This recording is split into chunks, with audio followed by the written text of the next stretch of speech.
This is Mike Sempervive from WrestlingObserver.com. Check me out on Wrestling Observer Live every day. And also check out your boys, Rich and James, on One Nation Radio. Woo!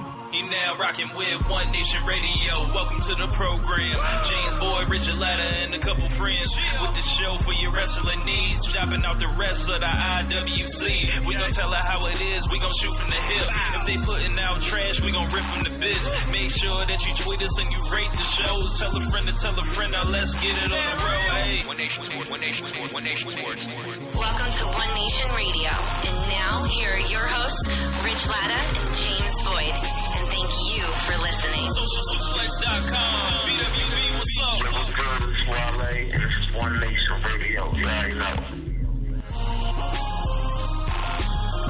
Welcome to the One Nation Radio annual NBA preview podcast. James, what's going on, man?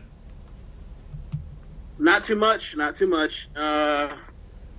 There's a lot of excitement. I know we're starting this a day after the opener. There's a lot of excitement for, just getting the season to see the guys or whatever. See, Kyrie versus LeBron, that sort of thing. But I think we'll get to it. But, I guess, you sort of have to start off the podcast by, hoping for the best for Gordon Hayward. That was really gross. That was really, as somebody that was watching that from, over 1,000 miles away, I felt sick. Just sick. Yeah. Hayward, if you guys hadn't seen it, it looks like he fractured his ankle and he shattered his ankle and fractured his lower tibia. Well, what I will say is this, right? This is a word of advice for anybody that hasn't seen it. Don't see it. I'll tell you the gist. His foot was pointing 90 degrees outward in the wrong direction. Way. Yeah. Yeah, so, you get the gist of it. It's that is not how people say, when people have, really bad injuries in other sports, they say, that's a football injury. That's not a football injury. That's a car accident injury. That's something that happens when your car gets crushed up into a ball. Damn. Well, best wishes to Gordon Hayward. We're going to go ahead and get started with some questions that some folks sent in for our NBA preview. But before we get there, I would be remiss if I didn't set off this show with this.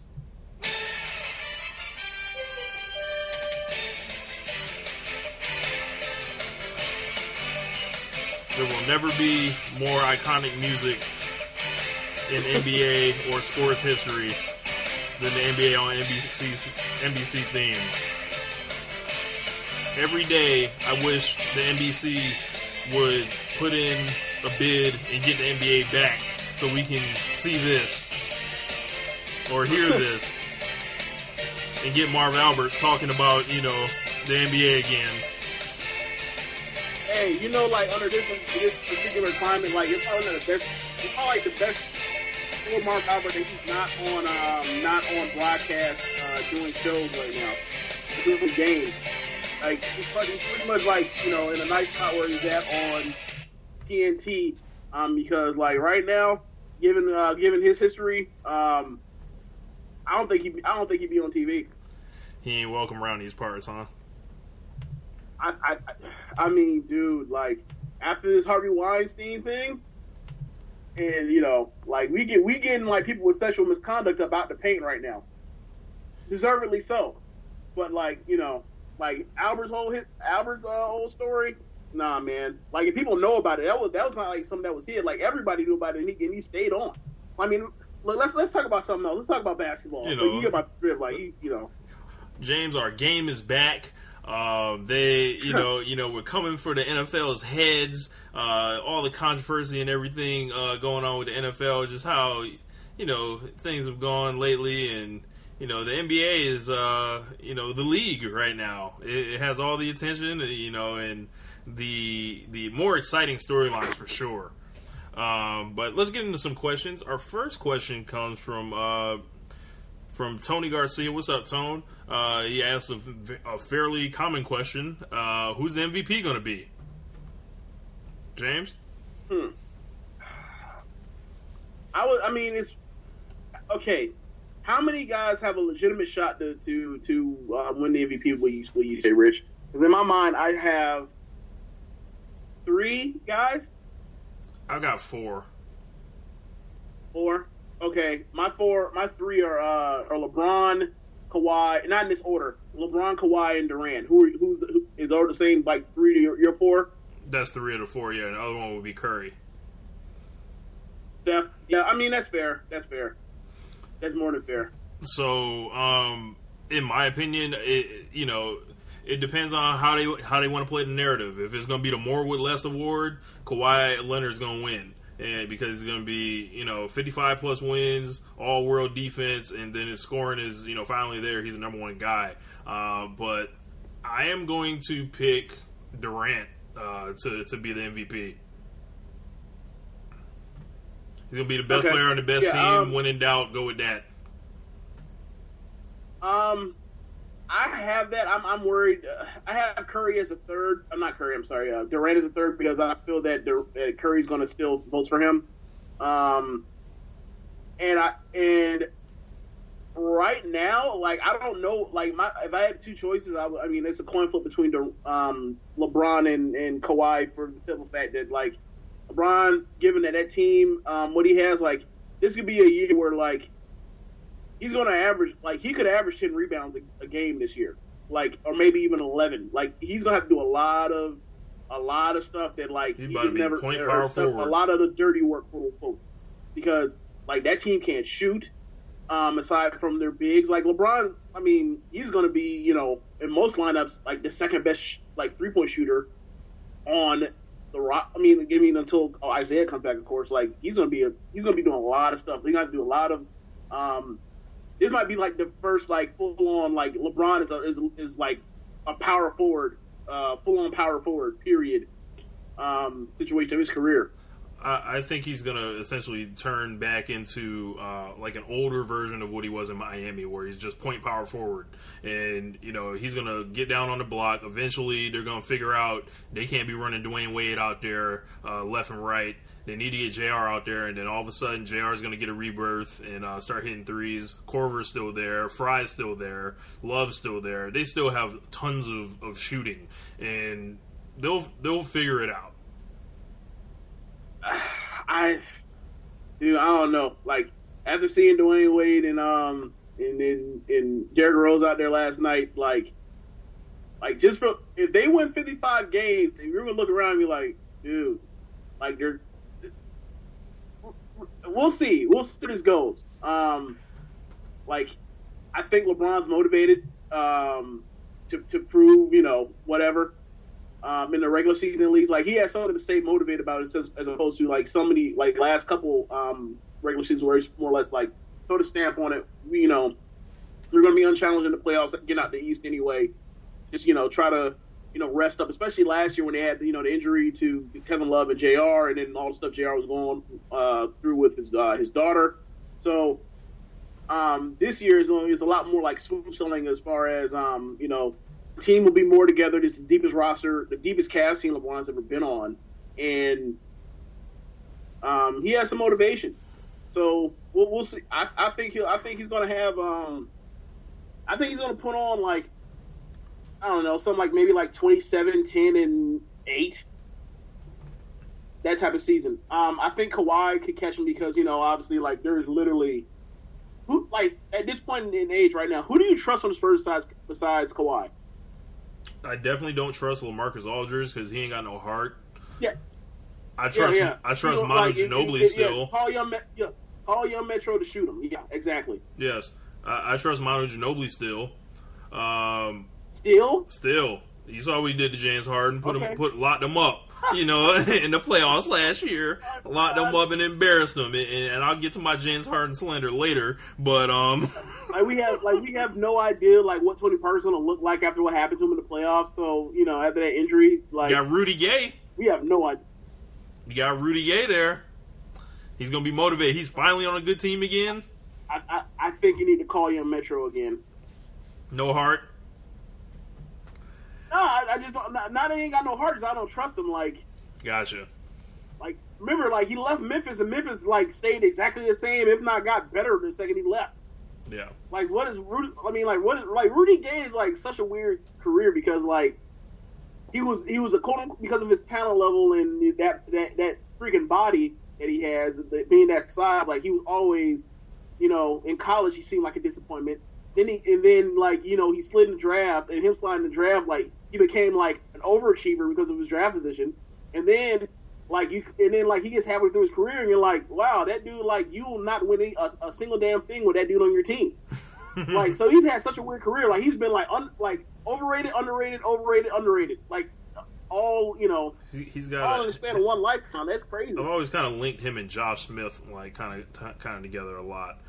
They've always, both of them took quote unquote way too many threes, and it just never quite. And then we found out Rudy Gay had something wrong with his eyes. So,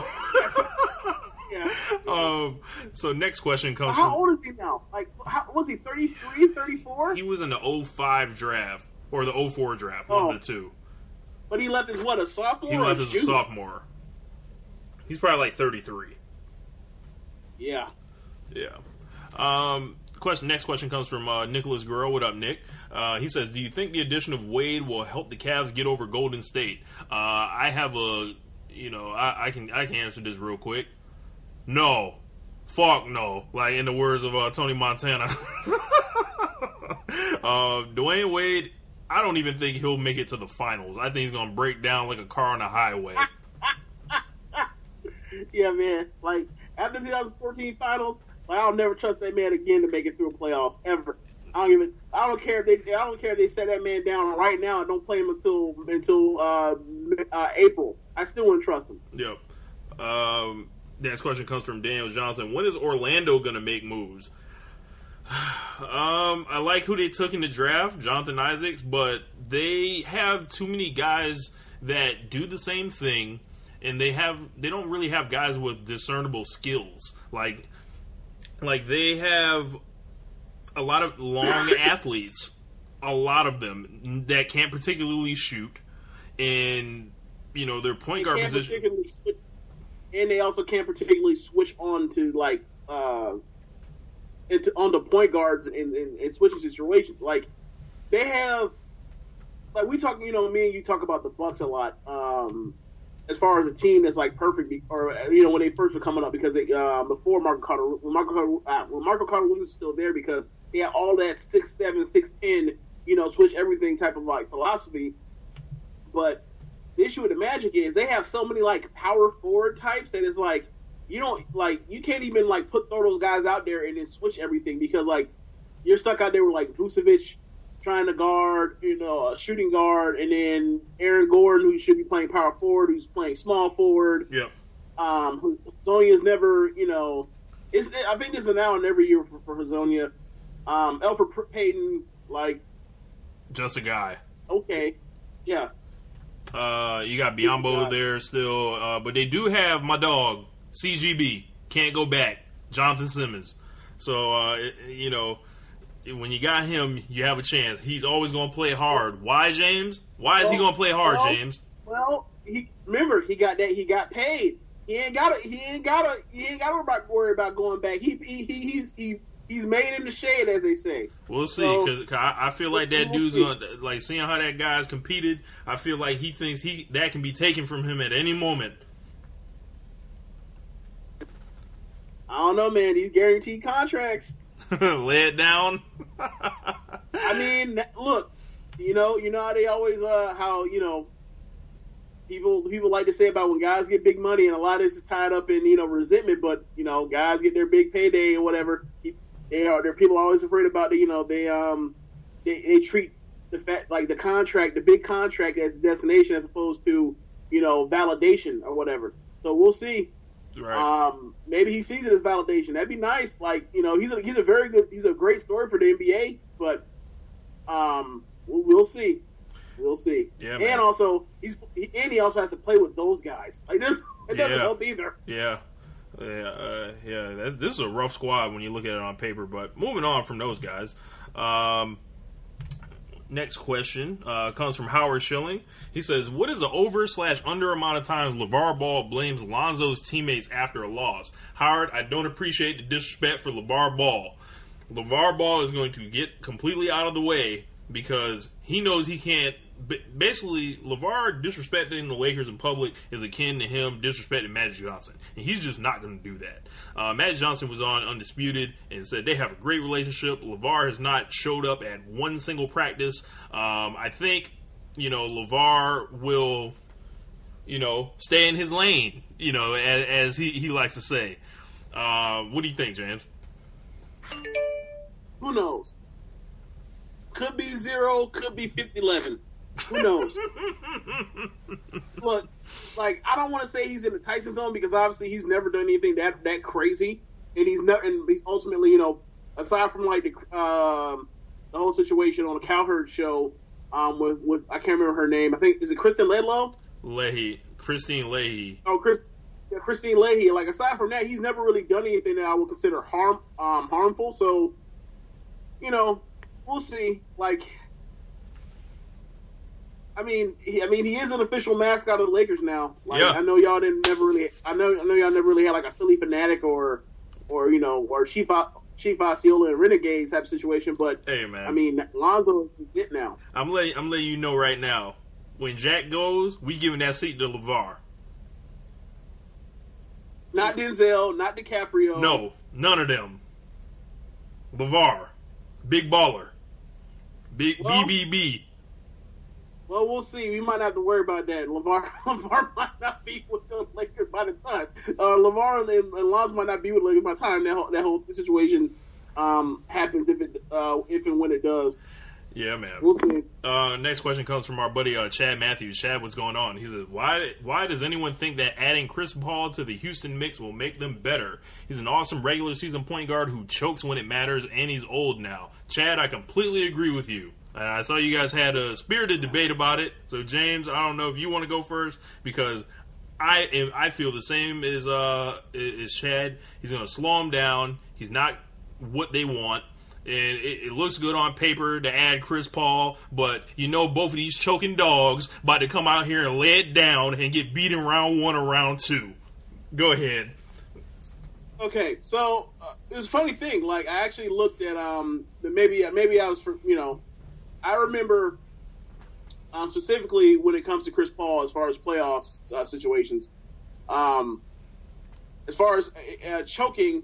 I can only come up with 2 scenarios where the quote unquote choking narrative comes from.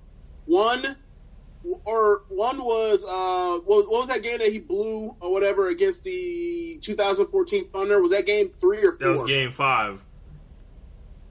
You sure that was game 5? That was game 5 because it was in OKC. It was on the road.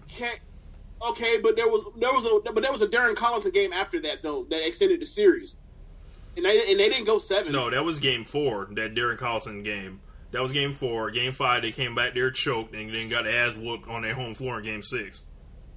Okay, so you have that. So I'm sorry, there's 3 now. I'm thinking about it. Yeah, there is 3. There's that. There's them blowing the 3-1 lead to the Rockets when they were out there playing 7 guys, basically 7 rotation players, in the second round. And then game 7 last year, where he basically just runs out of gas completely after basically saving them in game 6. So you mirror that with, the game winners he's hitting the playoffs with. He also got swept in 2012. He also got swept in 2012 against the Spurs. You go ahead, and I'll think of more moments. I'm not holding to them getting swept by the Spurs against them because, do you remember what Blake Griffin's limitations were at that time, and also DeAndre? He's playing 3-on-5 on offense, and that was his first year there. How old was Blake then in 2012? He was 22. What about 2013? 2013. I want to say they lost to Memphis in the first round, or did they beat Memphis? They went back to back where they won. No, hold on. I think 13. I think they played the Spurs in the second round Memphis, again. No, Memphis beat them in 13, I believe. Gotcha. Yeah, because I believe 12. If I remember that's correctly, right. Because then the Thunder got injured. Grizzlies and Clippers went back to back years the first year the Clippers won, the second year the Grizzlies won. Yeah.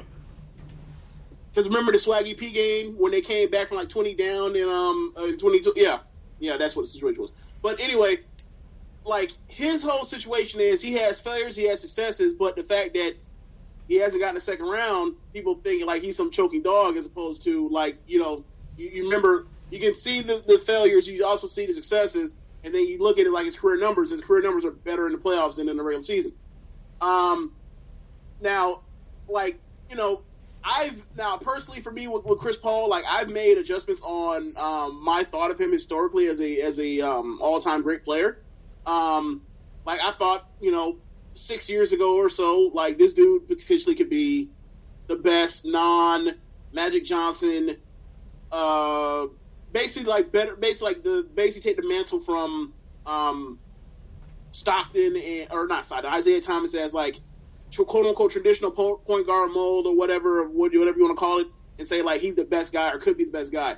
I have adjusted that. I now have him in the Jason Kidd, Steve Nash, Gary Payton type of situation because of the postseason situation. The thing for me is the league changed up on him. Ultimately, like he came up and grew up in an era where your job was to basically be the caretaker of the offense, and that's the reason why I love him so much, because the whole thing was I slow it down. Like I have these situations where like I'm coming out here with Blake, no small forward, and a dude is going to get hack-a-shack, and I have to make do with what I have, and also no bench, never a bench, right? So, damn you, Doc Rivers. So then you go from there, and like he absolutely should have been in the second round or in the Western Final of 2014.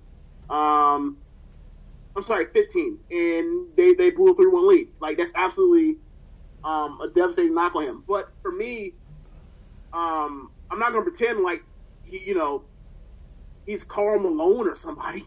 Like I'm not going to pretend like he's like the biggest choking dog of all time in the playoffs. Like no, that's not even a thing. Like LeBron has more playoff failures than him. Kobe has as many playoff failures as him. Like obviously those guys have more. Obviously they have more successes, but like we are at that point where like we are so hypercritical about these guys that like we don't even grade those guys based upon like their track records of other guys in the playoffs, like that are their historical contemporaries. Like we are so much hypercritical, so much more like hypercritical than like the slack we give, for example, like John Stockton and Karl Malone. Like we both say those guys are top 25 or 30 players all the time or whatever. Like those guys were together. The only reason why they made it was the West got worse, and like they were embarrassing in the finals or whatever, and cut them slack. And ultimately, like we look back at them and like we was like, yeah, those guys were great. Like it's funny that guys like Webber and T-Mac, and I'm not. Now don't get it twisted. I'm not putting T-Mac in the same category as Chris Webber, because Chris Webber was a choking dog and didn't want to take any shots, whatever. But like those guys are in the media now. And like we look back at them like in a more fondly sense, because one, Weber's pretty damn good at his job, and like T-Mac is really good on the jump with like Rachel Nichols. Mm-hmm. So holy shit, John Wall just chased down blocked Bolts. Anyway, but like we're just in a weird spot right now. Like I think we'll need space away from the Chris Paul thing, because like how it is. Like Durant won, LeBron already got his, and Curry came and chased him down.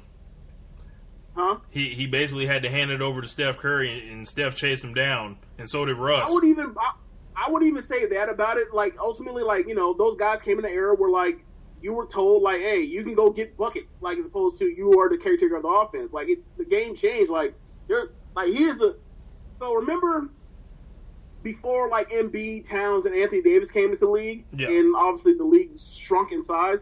Like we were all saying like, yeah, bro, like Tim Duncan and Dwight Howard, like they're like dinosaurs. Like they're the last of like the great big man. Like we're never going to see those guys again or whatever. Like Chris Paul is like the last great traditional point guard, the very last one. He is like literally a dodo, a panda bear. You're not gonna see that no more. Well, I've been well on the record of stating my disdain and feeling Chris Paul has been so overrated, and while championing guys like Darren Williams, who is he in the league anymore? I think he had his time. He had his time. No, is he? No. Is he in the league anymore? Don't deflect. Is he in the league? Because I don't know if he is. I don't know if he's in the league, but he's old. He's old. And Chris Paul's not, even though they were in the same draft. Gotcha. See?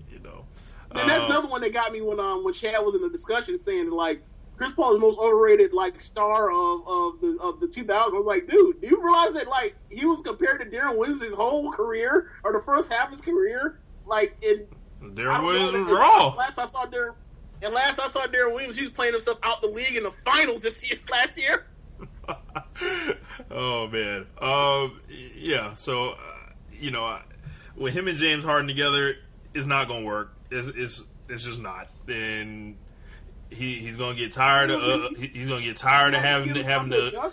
What's up? He's gonna give him time to adjust. Nope. He's gonna get tired of James Harden not playing no defense. James Harden's gonna get tired of Chris Paul dribbling the ball, and he's gonna be on a first class ticket to wherever the hell LeBron goes next year. So and Chris Paul out here bet on the wrong dog and messed up his money. He might as well have just took the money because you ain't gonna win. I mean, we'll see. I mean, he's made a lot of money already. At this point, now, he's at a point in his career where it's not about, proving you're the man or whatever else. You're at the point where, I got to get me a ring so people ain't going to be talking about me like I'm Charles Barkley or whoever or whatever unfortunate guy never won a ring because, super teams. But, so, we'll see where this goes. I thought it was a mistake for him to do that as well, given that, you look at the track record of point guards and, you don't see point guards play great in the 2015 into year 15 unless they're like John Stockton. That's pretty much it. And also, Mike D'Antoni will run you into the damn ground, Yeah, that's it. I was thinking about that. I was like, okay, so I was thinking about the Gordon Hayward thing about I was thinking, was that the most sad I've ever been over an injury in the NBA or a basketball injury? And I thought to myself, the Paul George one, really upset me. The Gordon Hayward one last night, that one had me literally choking back tears throughout the night, going on Twitter every time they looking at different stuff. The Kevin Ware one, that one fucked with me really bad because damn, this is a college kid. This dude ain't getting nothing for this. Yep. Literally nothing. But and then I thought to myself, I thought if I was gonna have this conversation with you, you'd have been like, well, what about Kobe when his Achilles ruptured? I was like, that one didn't make me mad. That one made me fucking furious because that was Kobe in year 17, balling. Being third or fourth in minutes, and then going on the stretch where he was playing 40 minutes for in 5 games in a row, and then his Achilles popped. So that made me think of that, Tony, yesterday.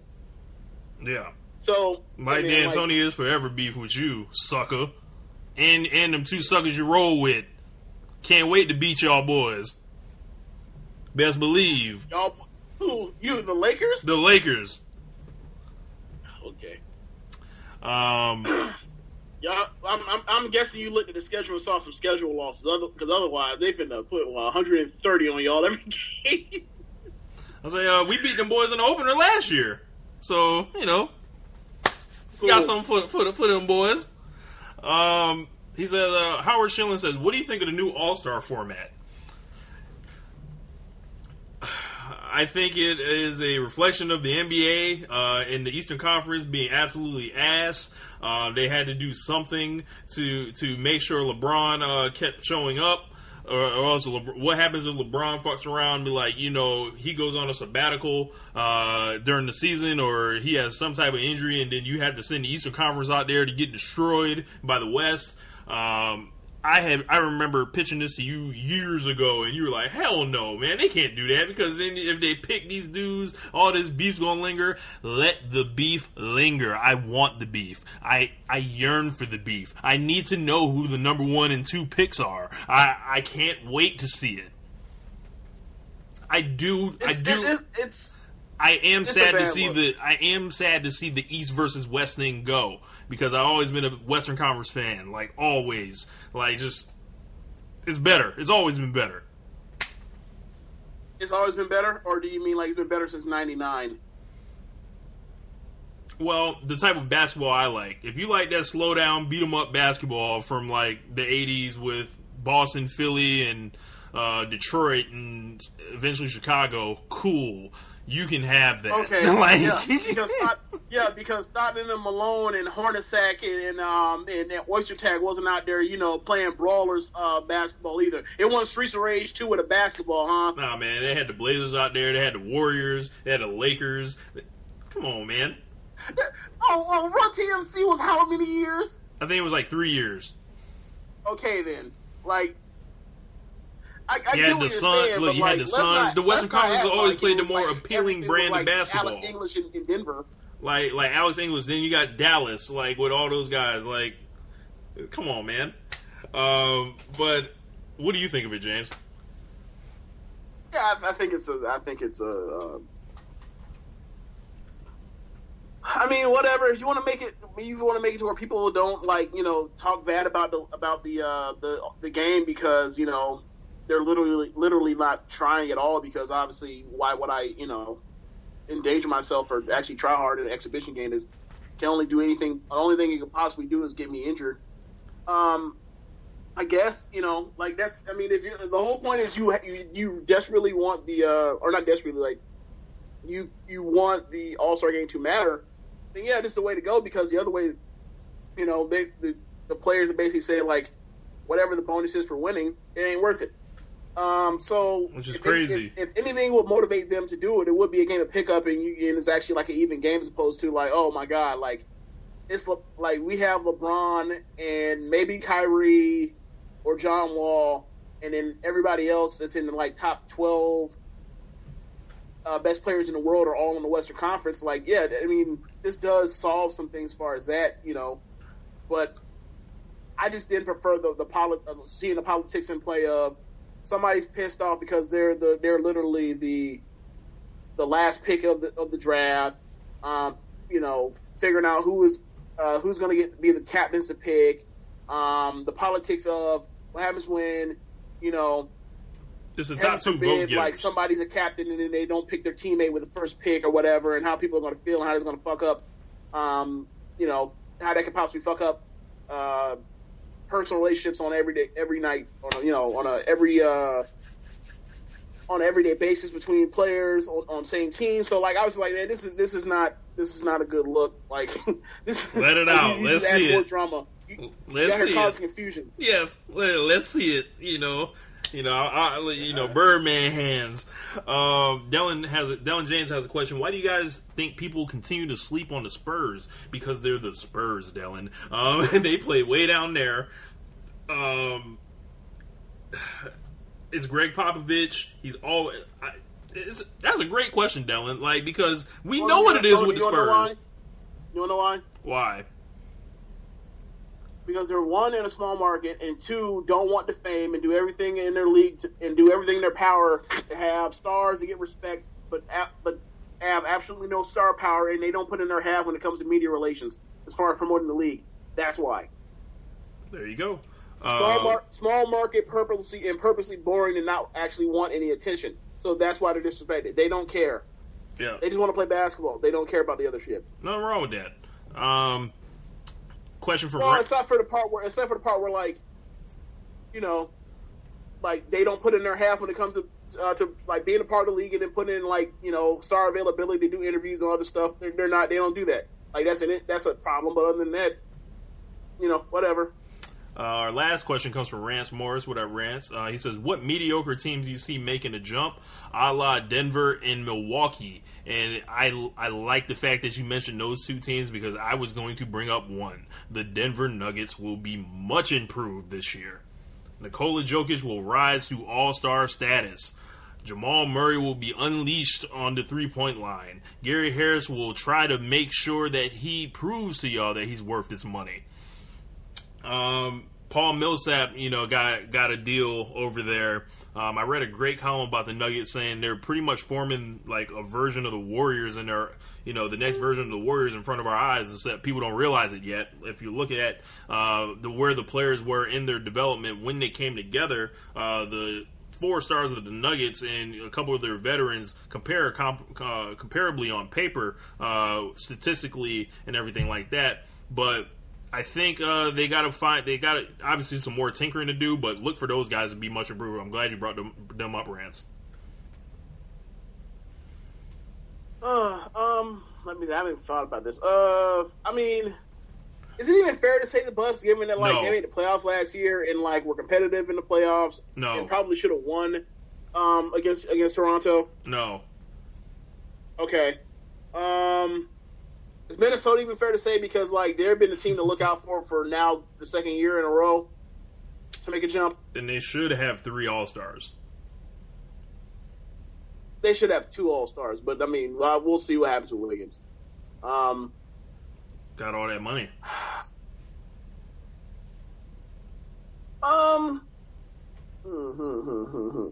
Can make a jump. And this was tough because there's really no. I think you Okay, could... so for me, when I think of the West playoffs, I see 7 locks immediately, right? So it's hard for me to say that A spot, that team's quote unquote made a jump because they're gonna win 45 games and get smoked by the Warriors. Mm-hmm.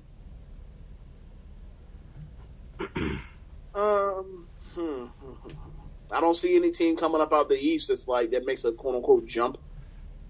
You might be able to talk yourself into the Pelicans if they can get some type of help that's not in the top 2 positions. They need to figure something out. It's abysmal, bro. I can't, dude.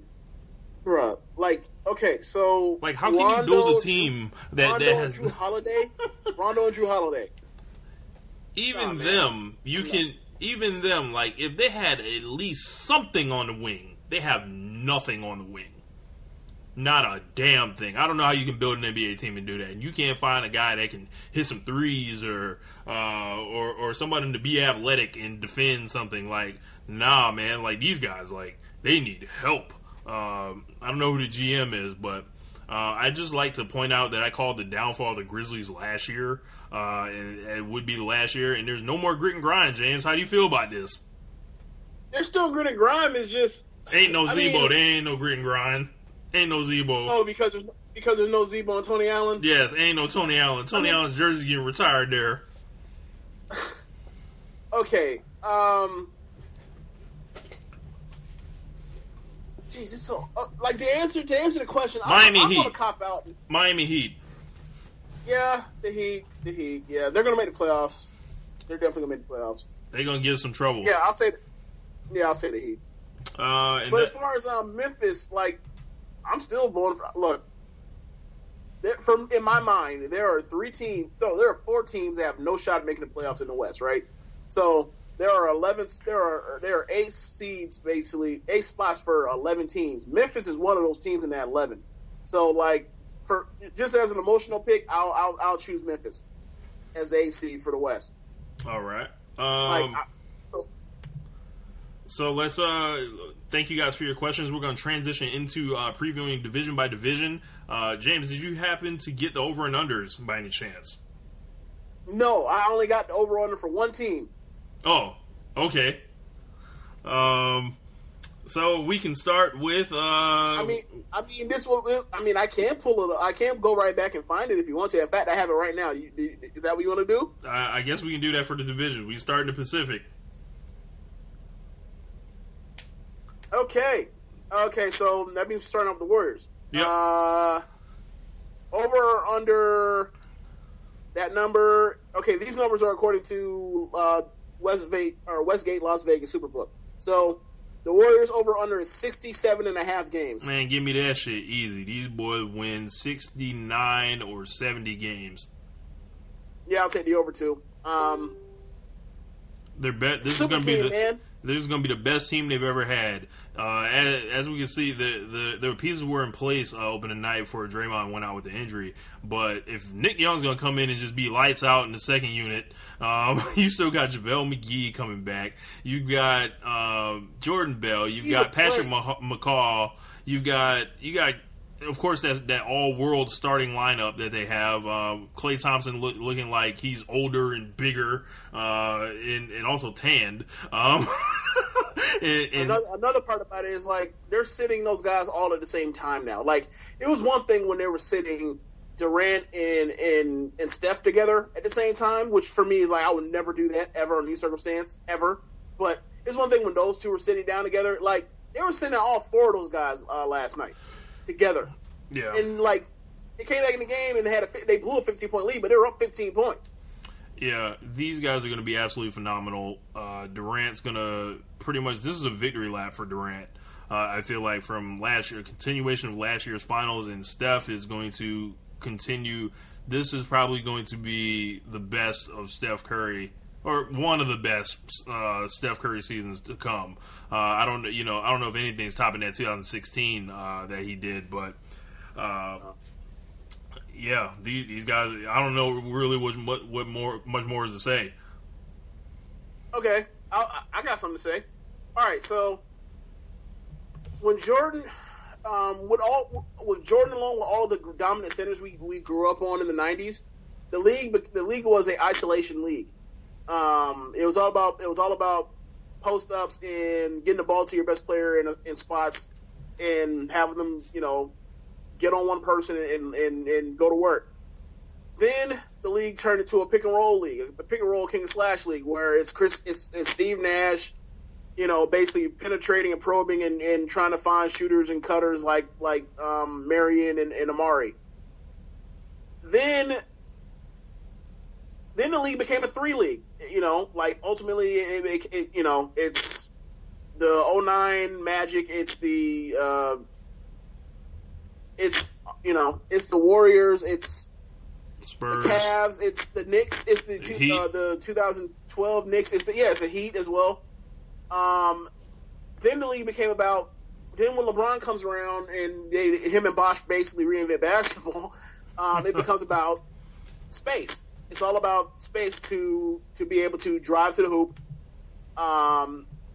space to drive to the hoop and drive the shooters or whatever, and open space and room to for better shots. Now, because of what LeBron figured out at the very end of the 2016 finals and Durant and Draymond, the league is a switch league. It's all about switches. Like you take all the stuff from, the king and slash, you take all of the stuff about space and shooting, and then you throw it on to, now we're at a point where, to maximize all of that space, you have to have guys that can shoot and defend multiple positions. And if you can't shoot or defend multiple positions, you got to get the fuck out of the league. Like you're a dinosaur. I don't know how Dwight Howard's still in the league. Like he's gonna be out of here. So I'm getting to that. Like, you look around the league and there's, besides the Pelicans, there ain't no other team that has 2 really good bigs. And at that point, what's the point? Like, now you out here just you have you have no place to hide anybody. Everybody is so spaced out, and you have all these guys that are, athletic, versatile, and ultimately it comes down to, all right, who's the best? And I just saw this. While watching this Wizards and Sixers game. Ball screen. Oh, there's somebody in isolation. There's somebody that's a weak, quote unquote, weak link of the defense. And as an individual defender, we will put that person into a ball screen. We will get our switch, and then we will attack that person. It's all, and we will keep switching and everything until we light you up. Last night, they put Klay on Harden they always do, and they came out at the end of the game and they were like, all right, We have PJ Tucker and Umba Mute and Ariza. Whoever Steph is hiding on, we're putting that person to a ball screen, and we're going to get Steph Curry stuck trying to guard Harden, and Harden lit him on fire. Right. Like, that's what the league is now. Like, and you can't help because there's too much shooting on the floor, and too much speed on the floor for you to be able to try to trap guys and move people from from 20 feet over to try to defend talented ball handlers and creators. It's just too hard. Like, this league has basically more or less rendered the big man out. Like, it's pretty much neutered the big man. Like, there's Embiid, there's Anthony Davis, and there's Towns, and they're all massively talented. But there's only so much winning you're going to do when those guys are the best players on your team. It seems to me that's what it seems like. The guys just been neutralized. Yeah, you got to find like, in the ideal world, someone like with the body of like a Jeff Green, essentially, right? Yep. Like, you need a bunch of Jeff those. Green and LeBrons. You're looking for Jeff Greens, LeBrons, and Giannis's. Yeah. Look, where they at? Good luck. Like, where they at? Good luck. Like, with that size, the record set, and then that kind of athleticism, good luck. Right. Those guys are literally unicorns. Let's see who we got. We can talk about the LA Clippers next. And down goes the Clippers, down goes them suckers. Doc Rivers, it is the beginning of the end. Chris Paul is out of there. I believe they're starting Patrick Beverly, and they have Lou Williams and Austin Rivers as the core of their backcourt. Blake Griffin re-signed for a bunch of money. DeAndre Jordan is a free agent, I believe, at the end of the year, or he has the ability to opt out. The Clippers, should they just blow it up? Because they seem to be ripe for that in-between stage. Like, they could be in danger of being like, yeah, we're either going to be like a 7th seed, or we can just, like, go all the way back. How big is, like, the beginning of the season for these guys? I mean, I think they're gonna be good, but like, I think they're like exactly in that no man's land where, just like you said, like you're in that 6, 7, 8 situation, fighting for getting into the playoffs, and you're gonna get smoked in the first round, and you got a lot of money tied up in guys. It's gonna be a weird situation going forward. Like, I don't trust Blake to play, 70 games in a season because, like, why the hell would I after, like, the last 5 years? What if he gets to become, like, that, guy that we saw when Chris Paul would go out, where the offense, like, really ran through him and he was in charge of making the decisions? I think he's still. I mean, you even saw it last year. He can still reach that level. The problem is he always gets fucking hurt. Like, and it ends up derailing his rhythm, like or like the way or his trajectory, like every single time. Like, it's just like all the stuff people have said about Blake over the years about, like, people were I used to as a person that reads on the league a lot. It's different when you're talking a barbershop or talking amongst people that are just casually follow the league or whatever, or only check in or whatever on like big picture things. Mm-hmm. And then, like, you hear like what their thoughts on Blake Griffin. I'm like, dude, y'all don't understand. Like, this dude that does have a post up game. This dude does have a jumper now and can score outside of the paint. Y'all just ain't paying attention. And then you look up and then you see, like, what he did in that the playoffs where they ultimately blew the 3-1 lead, and, like, he was the best player in the playoffs until they got eliminated. But like, he's had so many different injuries. Like, eventually, and his he's getting to the paint, or he's getting buckets in the paint less and less. Like, and a lot as a function of the fact that, like, he ain't no young boy no more, and that man has a jumper. Like, once you grow up and you don't have you have a jumper, you stop going to the paint because, like, why the hell would you do this such a thing? That takes a lot of energy, and that means you're going to meet with the hardwood a lot more. But I don't know. Like, I can't imagine that he's going to be somebody that ages well. Like, can you imagine year 15 of Blake Griffin? Because I can't. No, like, he looks like he's destined to go the way of Amari. Yeah. I mean, obviously, I don't think he has degenerative knees, but like, he's not going to age gracefully. Like, there are a few guys that just, just historically you can tell, like, nah, that's not going to be a good transition. But I mean, and I don't know how much, I think we've already passed peak Blake, to be honest with you, but I think he's still at an age where he can still, reach that. Like, he can, like, he might not throw 98 on the gun anymore, but like, he can reach back and get you 96 when he needs it. He might have to for it, but he might have to hit that weight loss plan to where he just starts trying to thin out a little bit as he heads into his 30s. Maybe. Or else it could get real bad. But I mean, like, like but we'll see. Like, it's sort of weird that they have a team that actually has like some depth this time around, as opposed to what they had all these years going forward. But I still think like they're going to sorely miss Chris Paul when it comes to like. I mean, they still have nobody to trust when it comes to an end of game situation to take a shot. Like, Blake is, he's on that. Unless you want to give it to Lou Williams. That dude, sorry? Lou Williams ain't got a problem putting it up. Yeah, he can put it up. That don't mean it's going to go in. Yeah. All right, man. Let's take this to the Sacramento Kings. Vince Carter is on the Kings. Hold on. And one more thing. Like, it's going to be really weird to see, like, how this is going to go with, like, DeAndre Jordan in a contract year. He's going to be awfully frustrated when he's like, bro, you messing my paper. Y'all playing with me, throw me some lobs. It's like, dude, like, those days are over. It was Chris Paul. It was Chris Paul. Like, the game was the reason he was out there with Chris Paul. You only out there with Blake now.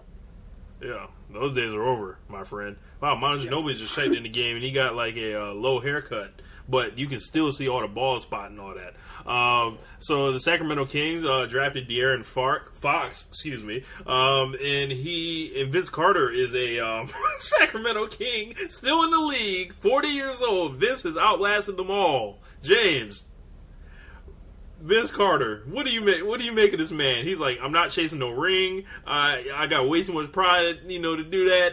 And he's going to go ahead and try to contribute somewhere and rub off on the next generation of players while proving he can still compete. What do you make of this? That's about the only storyline I got for the Kings. So you really made it sound like Vince Carter is like this guy that wants to show the young rooks the ropes of how to be a professional? Yeah. Really? Is that really what you just did? Yeah. I mean, Vince Carter is a very great man and a very nice person, but like, he just wasn't. I mean, he's professional. He knows how to take care of his body, but like, when it comes to like, he ain't had no, like, how do I say this? He never had any dog in him. That's the best way to put it. He never had any dog in him. Whatever. Remember when I said there's 4 teams that I'm immediately counting off as like they have no chance in fucking making the playoffs out the West. That's one of them, so we can move on. Yeah, man. De'Aaron Fox does have some dog in him, so I look forward to the Lonzo De'Aaron showdowns over the years, if we ever get those. Phoenix Suns, they have no chance in hell. That no chance in hell that Vince McMahon be talking about, that's what the Suns have. They've got a lot of young guys, a lot of guys not ready. Josh Jackson looks like he's going to be the prototype of the kind of guy you want in the league right now. He just has to kind of get better offensively to go with that. Yeah. But I don't really have much on the Suns. Like, yeah, we love him. He's one of those guys where it's like, and it always makes you wary of these people who like, this guy can't do one particular skill that's essential to actually being a quality NBA player. And they say, well, he works so hard at everything and da-da-da-da, and he has hardness at a third, and he'll fix that as if shooting is something that, like, you can just will yourself and do it. Like, sometimes you just can't shoot. Like, you really think, like Dwight Howard or Rondo or Tony Allen, like, wasn't in the gym for hours, like, trying to get better at shooting and just didn't work? Like, nah. Like, so we'll see how it goes. Like, you can be Kawhi Leonard and, all of a sudden become a 40% three-point shooter while, like, never displaying those types of skills in college or whatever else. But we'll see. Like, hopefully, he's the kind of athlete that I think he can be a really good defender eventually. But, you know how that is. Like, young don't defend in the NBA. Young don't ever defend in the NBA. Their heads are spinning. So we'll see how this goes in the long term. But that could be a nice duo of him and Booker for the years to come. Yeah, man, and the next team, my beloved Los Angeles Lakers, the big ballers, and we are ready to unleash hell on the league. Lonzo Ball coming through, Kyle Kuzma coming through, light skin connection, best believe these boys is coming. Triple B's, it's on. Are you ready, okay, James? Are you ready? No, are you ready? The over-under, Rich, will the 2017-2018 Los Angeles Lakers win over or under 33.5 games? Oh, we got that easy. That's light work. Undefeated, never lost. Come on, man. We got Kyle Kuzma, who's going to win the 6-man. James, I described to you how the Lakers were making the finals a couple weeks ago. Yeah, you sure did. Come on, man. You know. Rich. I say this from the heart, bro. Don't ever change.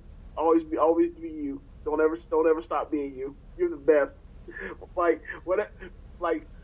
Whatever this is, bro, stay being that. Just don't ever change. It wasn't finna win no damn 33. Best believe. That's light work. Lonzo got that. You know, he's about to get this rookie of the year easy. Ain't even got to worry about no competition. None. How many games did y'all win last year? None. Let's see, how many games did we win last year? We had to lose for Lonzo. So, you know, we had to make sure he was coming. I want to say that That's not what I asked you. I want to say we were 27-55. I will double check on that. Okay. Carry me for a couple seconds. Oh man. So, I don't know what's going on with this whole 26 what and do you call 56. I was one Sorry? game off. We were 26 and 56 last year. Okay. Yeah, but I was going to ask you, I don't know what's going on with Lonzo's hair, man. I don't, is he one of those guys where no matter, it's not that he has bad hair, because he doesn't have bad hair, but is he one of those guys where, no matter what kind of hairdo he has, he's going to look bad with it? Because think about it. All right, he can't cut his hair too short or else his head will look too big, right? Have you seen his pictures in high school? Nah. He can't have a low haircut. He just can't do it. He needs to have the same exact amount of hair he has now. But here's the thing, though, right? He had the smaller, the mid-sized afro, and it didn't look good. Now he has a bigger afro, and it don't look good either. I think the next is the next thing he gets braids, but the shape of that head, I don't think he's gonna look good with braids either. He might be one of those guys who's his head just ain't gonna never. Hey look man, right. we ain't with the disrespect around this way. Right, we ain't with the disrespect around this way. So you know. So to get back talking about my beloved Lakers, we gonna do. Julius Randle was not offered a contract extension. It looks like we're gonna go ahead and tell that man to earn his money this year, and if another organization wants to pay you that money, we will let them, and we have the option to match. But I don't anticipate us matching on that. So Randle's coming in ridiculous shape, but a new threat has been presented to him, and I don't know if you've seen a lot of the stuff I've been sending you, James, but Kyle Kuzma exists. He's coming fast. He's averaged pretty much 21 points a game since the day he showed up in the Lakers uniform, and that's from Summer League to the preseason. And the guy hasn't met a shot that he doesn't like. He can hit the three. He can drive the lane. He does what he wants. He's the 6th man of the year waiting to happen. Kyle Kuzma, light skin connection. Why are we still talking about the Lakers? Who's next? Are we on Brandon Ingram? Best believe he's ready too. He is ready. Serious question now. Now I know that I said never mind. Why are we talking about Lakers? Serious question. How has Brandon Ingram looked in the preseason? He hasn't played much. He missed a couple games. He hurt? Yeah, he missed a couple games, and it was able to. Well, excuse me. The summer league he missed a bunch of games. Preseason he's looked like there's a lot of questions with him still, and everyone wants Kyle Kuzma to take his spot. It seems like Luke and the organization is placing a ton of pressure on his shoulders. And I don't know if he's ready to meet it, but this is going to be a make or break year for Brandon Ingram, based on what the hell can be happening. Because if he don't look good this year, I'm pretty sure he's getting traded in the summer. Yeah, pretty much. All right, so what's next? Best believe Lonzo coming, rookie of the year, playoffs, undefeated, never lost, big baller brand, LeVar.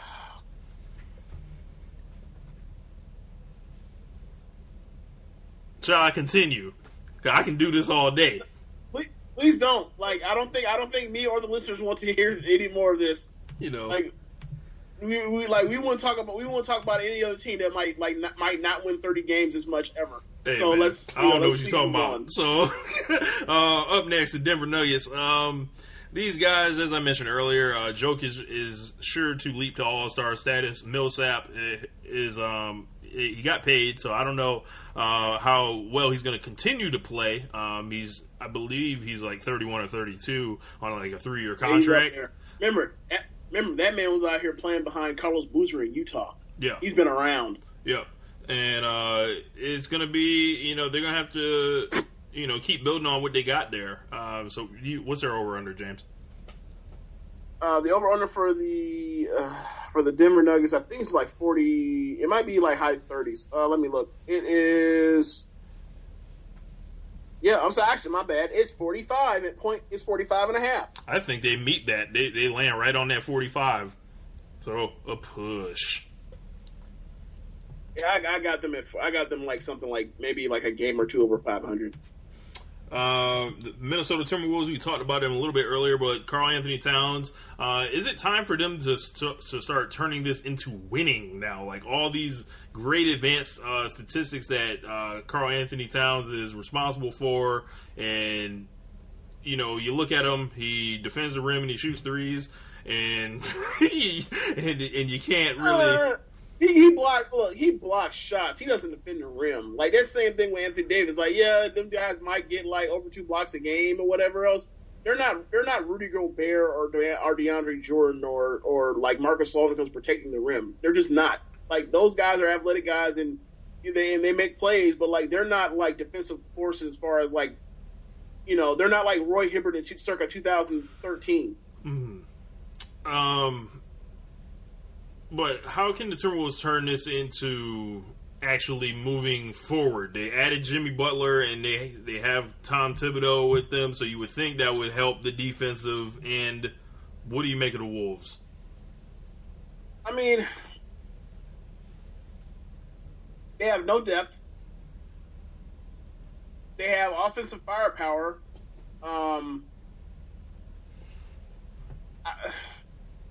Ultimately, for me, like, it comes down to, like, what is Wiggins going to do? Like, if Wiggins, like, still is going to, be a bad shooter and a bad defender, then this is going to be an issue. If he can improve in one of those issues, it could be something. Like, all they, ultimately, like, it's going to come down to, like, can Jimmy Butler, like, convince Wiggins like he has to be the third option, and can Wiggins be okay with that after being this highly touted recruit that was the number 1 recruit in the nation and number 1 pick in the draft, and also just getting paid. Yeah, so we'll see how this goes. Like, he has to be the third guy in order for them to be a successful team. It has to be, like, not efficient enough at this stage of his career.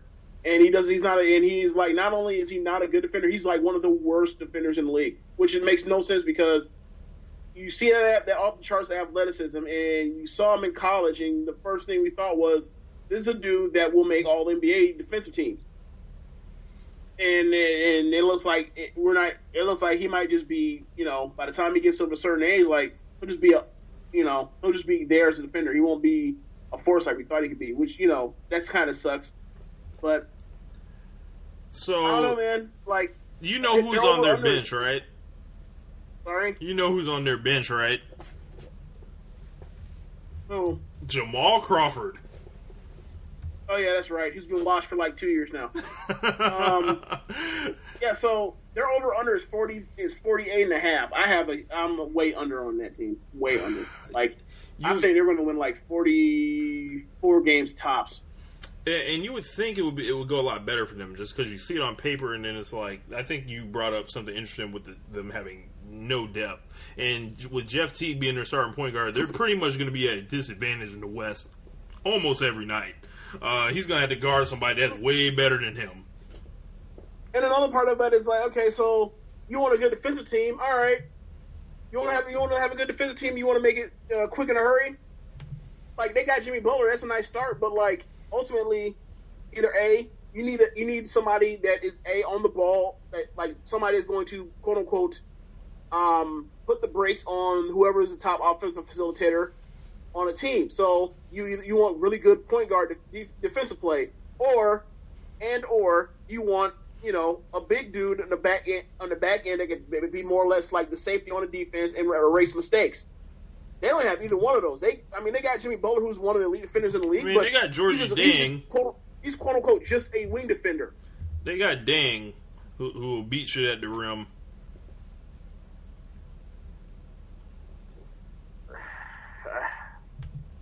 I'm not convinced. I'm just not like I think best case scenario they win 44 games. I think that's a 500 team, and there's no shame being a 500 team saying that they just had number one overall pick in the draft, but 2 years ago. But I think they're about 46 wins.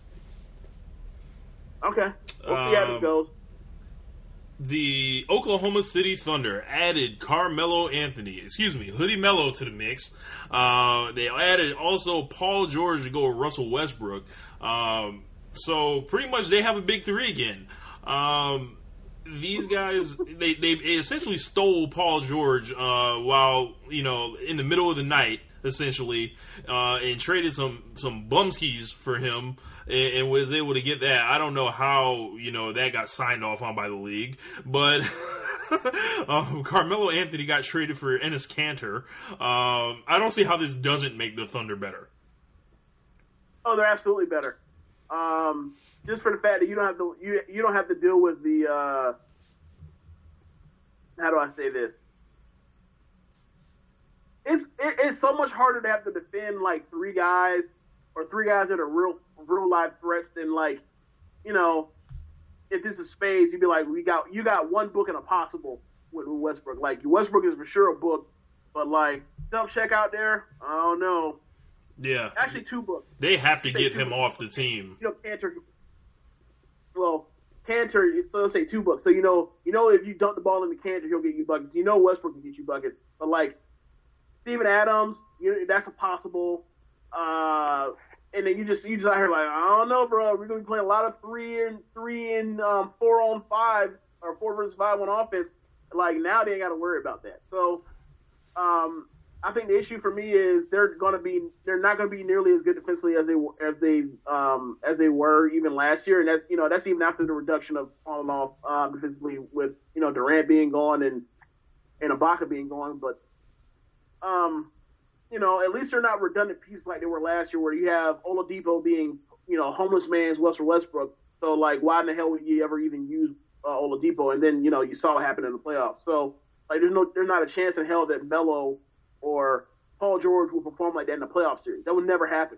Yeah. So, just off the fact of, like, you got, 2 guys that have been through playoff battles and been stars in playoff series, like, around Westbrook, like, I don't think they're going to have a huge jump I don't think they're going to win 10 more games than they did last year, but I think they'll be better suited in the playoffs than what their record will indicate. Yes. We're going to get to see Team USA, Carmelo Anthony, come out here. He's going to get to play the 4, and Melo is here to silence all the critics, especially punk-ass Phil Jackson, who hated on him, who pretty much undermined him, and essentially tried to run him out of New York, but it didn't work. Phil Jackson had to leave first, and then Melo was like, you know what? Now I'll exercise my no trade clause. Get me the fuck up out this bitch. But happy for those guys all get to play together, because all 3 of these guys were carrying like just ridiculous loads last year all three of them. So Yeah. they all get all three of them are carrying garbage. all three of them get to, do their own thing. Interesting subplot. Carmelo no longer has a Jordan signature shoe. So it'll be interesting to see where he ends up as far as shoe wise. But Russell Westbrook, he won't have to average a triple-double this year. So maybe that, leads to something else, but they really need help, like with Andre Roberson. They actually just signed him to a long-term deal, so they need to find a way to get someone in there that can spray a little bit better, and also shoot free throws. I am worried about their depth though. Okay, so the issue for me isn't The issue for me with Roberson isn't the fact that he can't shoot free throws and the issue isn't for me isn't that he can't knock down threes. My issue is that he can't knock down free throws and threes. Right. You can be Bruce Bowen and be a 3-and-D guy and then ultimately be a bad free throw shooter or whatever, and you can live with it because he's still going to play great defense and then space you out on the floor with his 3-point presence in the corner. That dude literally is a one-tool athlete. That man is a literal zero. That man may as well stay. That man may as well stay on the other end of the floor. Don't even crumb over half court. It's really bad when you're an NBA guard and your number one skill as an offensive player is your ability to offensive rebound, because teams literally sag off you, and you can crash through a lane to rebound in space.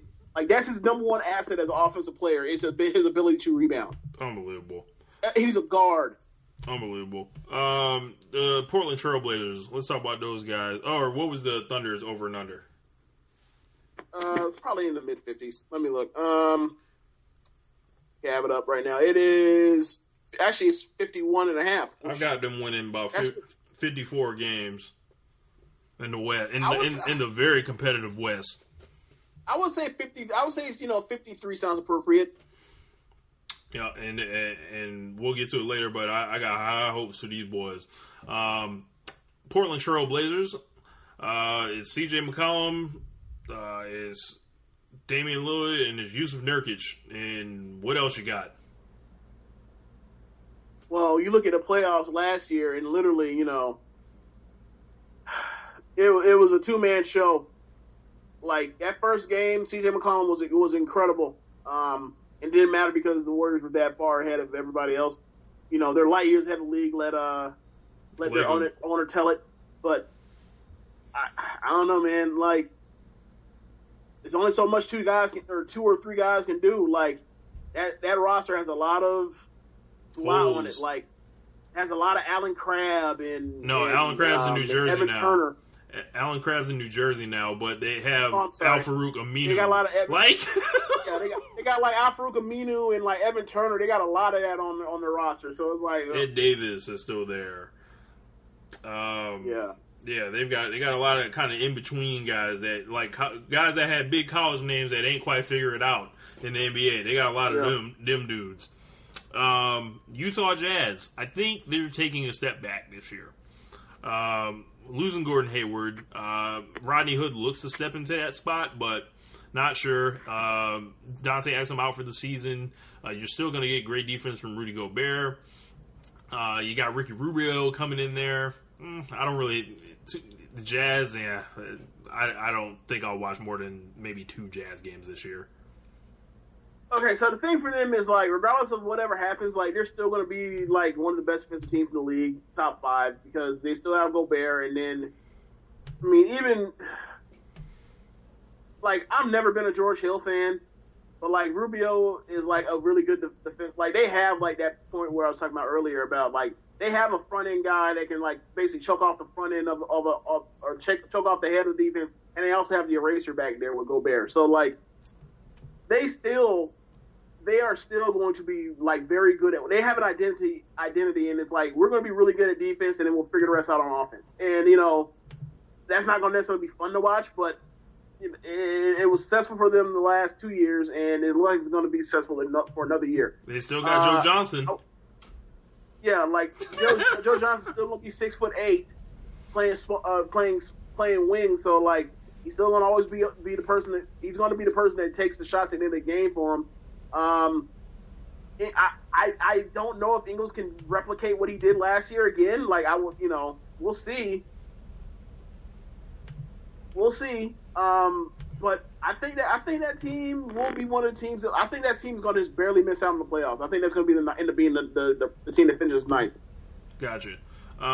So moving on into the Southwest Division, we're gonna run long today. So sit and enjoy with us. We don't get to talk about basketball. We won't be going too long because look, we get to the Eastern Conference. We're gonna go through that in real quick speed. So the Dallas Mavericks, Dirk is back for his 20th season in the NBA. I read an interesting column. It was on the Ringer, and it was saying Dirk and Noel should be kind of competing for minutes here because when you put Dirk at 5 and Noel needs to kind of, he needs to justify the money that he's either getting or looking to get relatively soon. And, Dirk's that much of a zero on defense at this point where, if you start looking at plus minuses and all that, you probably should give Noel some more minutes. But my opinion is Dirk's 20th year. You run Dirk out there and you let him be Dirk, and the young nigga gonna have to wait. Sorry. Yeah, pretty much. Like, this is, like, Dirk is full on, like, Dirk was never, some great defender anyway. He was never Kevin Garnett. But, like, the talk of him, being, like, this horrendous defender was always overstated. Like, not very overstated, but, like, it was overstated. Like, people thought of him like he was, like, the worst defender in the league, when it's like, come on, dude. Like, Steve Nash is in this league. Fuck out of here. So we're at a point now where, like, he is just, he's 20, he's a big man in his 20th year. Like, he's 7 foot and he's in his 20th year. We don't have too many of those. We've never really had too many of those. So, like, I don't know, I don't know if he plans on playing next year. It's sort of weird to, like, not see him in the national spotlight anymore, really, at the last couple of years because they've been so bad. But, like, what, he still has his tricks. Like, he's still impossible to deal with on off, or not impossible. Like, he's still very difficult to deal with. He's still, aside from maybe LaMarcus Aldridge and Chris Paul, still the best mid-range shooter in the league. But, everybody has their time when it's time to come home, and it's getting sooner and sooner, and it's close to the end of the finish line for Dirk. It's sort of sad because, like, we talked about this last year's preview. Like, how many guys from the 90s still around that go drafted in the 90s? How many guys? It's Vince Carter and Dirk right now. Yeah. So, like, we were coming to the real end of an era for us. Bro. Yeah. Joe Ingles, I'm actually got a Jazz game pulled up right now. He had 11 points and 6 assists in the first half, so he's off to a good start. So I'll show you, James. Yeah, from all the way out in Utah to where we at in Florida, he heard you on a tape show. So who do we got next in this division? The Houston Rockets. We touched a bit on them earlier. That being said, I think this is going to be a phenomenal regular season team. Like, just as far as, like, writing the NBA record books on 3-point shooting and launching, threes at any time, anywhere, any member of the team, except Clint Capella. Eric Gordon looked really good last night. He lost some weight. Yeah, Clint Capella was impressing me the way he was, like, running up and down the floor. It looked like he had this thing where he would just stay between each free throw line and just run up and down, and then he'd be there for a dunk. All right, like he'd be there for a dunk or some type of oop or a screen. Like, he literally did not move to any other part on the floor because he was not needed there, and those spots are covered. Okay, so my high school coach, and he referred to, like, the space, like, both, like, the middle of the floor, like, where, like, the jump center, the center circle for the jump, the tip off, and both paint. He used to refer to that as Main Street. So he used to talk about, like, his philosophy was, like, if you're coming around the wing, if you're coming off a screen or whatever, and you need to come get the ball, you have to get your ass into Main Street or whatever to get the ball or whatever, so nobody jumps the passing lane, that sort of thing. Mm-hmm. So, like, you're saying that man literally was out here on Main Street the whole game, right? Whole game. Like, he always. Like, what use do I have out there? 4 feet up the basket. That man, what use do I have out there in the residential area? You know, in the neighborhood. Like, I don't, I have no use over there. But yeah, I think, as I said, you know, I think these guys are built for the regular season, as most Mike D'Antoni teams are. And when it comes to the playoffs, they're gonna get their head bust. Okay, so the thing for me last year with them in the playoffs was, They choked. I don't necessarily think this would have been. Like, they ran into the Spurs, and the Spurs, because you know the Spurs are pretty much like the Patriots of the NBA, and pretty much like, all right, what do you do well? All right, well, you guys refuse to do anything but take shots or in the restricted area and 3-pointers. That's the only thing y'all do. Y'all don't take many mid-range shots. All right, we're gonna do everything we can in our power to make you to basically sell out to where you guys don't get the shots you want early in the shot clock at the 3-point line or at the paint. So it gums up your offense, and then you have to start making decisions on what you actually are able to live with offensively. And they melted down at the end of by the end of that series. Like game one, and like, oh my God, they're gonna beat these dudes in 5, and then more and more games play. You're like, oh, okay. They can't handle this because they refuse to take any mid-range shots, even though they're just literally giving it to them, letting them have it. They won't take it. So for me, the Chris Paul trade, if for anything, regardless of his size, his age, his mileage, the minutes he plays, the difference of style, regardless of whatever happens with any of that, as far as like whether or not this will be a good long-term marriage, which I don't think it will be, but ultimately, we talked about this last year, and we always talk about this about when it comes down to it in the playoffs, you need Dwayne Wade and you need LeBron, or you need Kobe Bryant and you need Pau Gasol, or you need Kyrie Irving and LeBron, where you need two guys that can go get a shot that can go get you a basket when you need it. Last year they were wholly dependent on James Harden, and this year they have Chris Paul as well. And another thing about the Chris Paul thing is it solves them one issue, which is similar to the Warriors when they got added Durant, where you have this beautiful system and this beautiful machine, but sometimes a monkey wrench is thrown in there, and your offense stalls because you have nobody that can go out there and get you a tough basket when you need it, or go down there and get you 3 baskets and 5 trips just off the strip of their skill set alone, outside of the scheme of the offense or your system or the way you wire your players to play. Right. So Chris Paul is the answer for them when they have issues where they're like, oh, we don't know what to do. We don't want to take any shots outside the paint or shots at our threes. Chris Paul will be like, I'll take all of those. Give me all your mid-range buckets. I am one of the greatest mid-range shooters of all time. I will take all of those. Thank you very much. So I think when it comes down to it, when push comes to shove, I think they will be better suited for the playoffs than they were last year. Now, when James, before you continue, the playoffs last year when James Harden played like the Monster stole his talent. Go ahead. Yeah, pretty much. Look, hey, Kawhi Leonard will do that to you. Like that bro, Kawhi Leonard didn't play that game. Well, no, I meant for the series in its entirety. Like, he didn't play well overall for the series, like, because he didn't, he had numbers, but the shooting percentages were down because of Kawhi. But like the end of that, like games 5 and 6, those were totally like him. That's totally a choke job. Absolutely. At the end of game 5 and game 6, those are complete choke jobs. But I mean, like, just in general, like even when he was playing well in this series or playing not like a bum. Like, he was still struggling because he had to deal with Kawhi.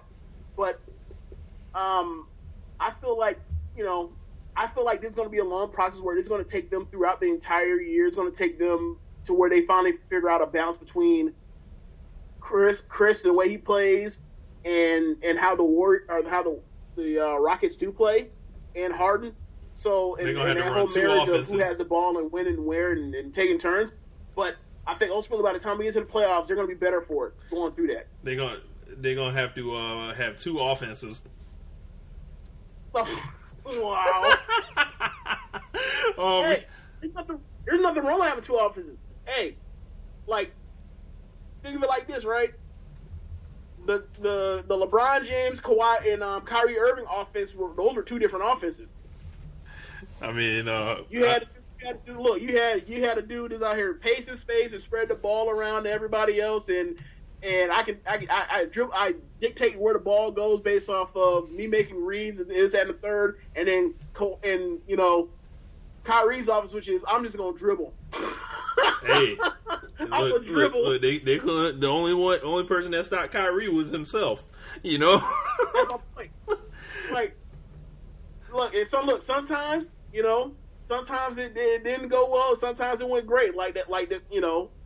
You can say what you want to about like Kawhi being Kyrie being frustrating to watch at times, but like what he they never gonna knocked do? down that Game 7 shot unless that's a part of the package with him, because like nobody in their right mind would took that shot because that was an awful shot, but it went in. Mama mentality. Had to get it in there. The Memphis Grizzlies and Pelicans. Here's the thing with the mama. Real quick. Here's the thing with the mama mentality, right? I never seen Kobe Bryant after making a shot like that, like almost give the game right back away after like. Remember the end of Game 7 where like Kyrie's dribbling to like a stupid spot on the floor, almost cuts off the ball, and then like luckily LeBron like face cuts in front of Iguodala, and he's about to dunk on Draymond, but Draymond like basically flagrants him out the air. Yeah. And then LeBron played as if he was as if he broke his wrist on the floor, but he didn't. Mm-hmm. Like Kawhi, like the margin is this thin between like that being like a turnover and they tied the game right back up because of that stupid boneheaded turnover, which was right after that shot. But luckily, he was able to get the control of the ball back and then dump it off to cutting LeBron, which I don't know what made him think of making that cut. He's probably like, oh my God, let me go get this ball from this boy. He's going to crash the car. but that's the razor's edge. Like, it's a thin margin when you play like that between you winning and you losing, because it's really hard to win like that. It really is. But we got the Grizzlies and the Pelicans. We touched on those guys a little bit earlier, but I feel like if we could combine both of these teams into one team, it would be so much better. So you actually mean really combine them, or do you, because that's a lot of big men, or do you want to be like, can we just put Michael Conley on New Orleans? Oh my gosh, that'd be awesome. That'd be awesome. Okay, so where we're at right now in the league, right? Hey man, they need to trade Anthony Davis. Need to trade him? Yep. They never going to be able to put nothing else around him. What are they going to do? Okay, so he going to walk. You know what that's like saying? You need to trade LeBron. That's like saying you need to sell your house because you ain't going to get married. Wow. Like, you ain't going to settle down and raise no family. What's the point? What you going to do? You just keep it as an asset to build equity to get. Who you going to give that equity down to? Man, he got a nice house. Don't trade the house. Don't sell the house. Man, like, I mean, ultimately.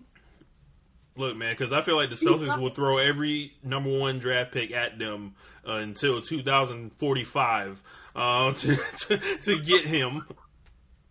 Yeah, but I think for me, with his situation is like, dude, I understand, but we just gave you your extension, a 5-year extension, or whatever.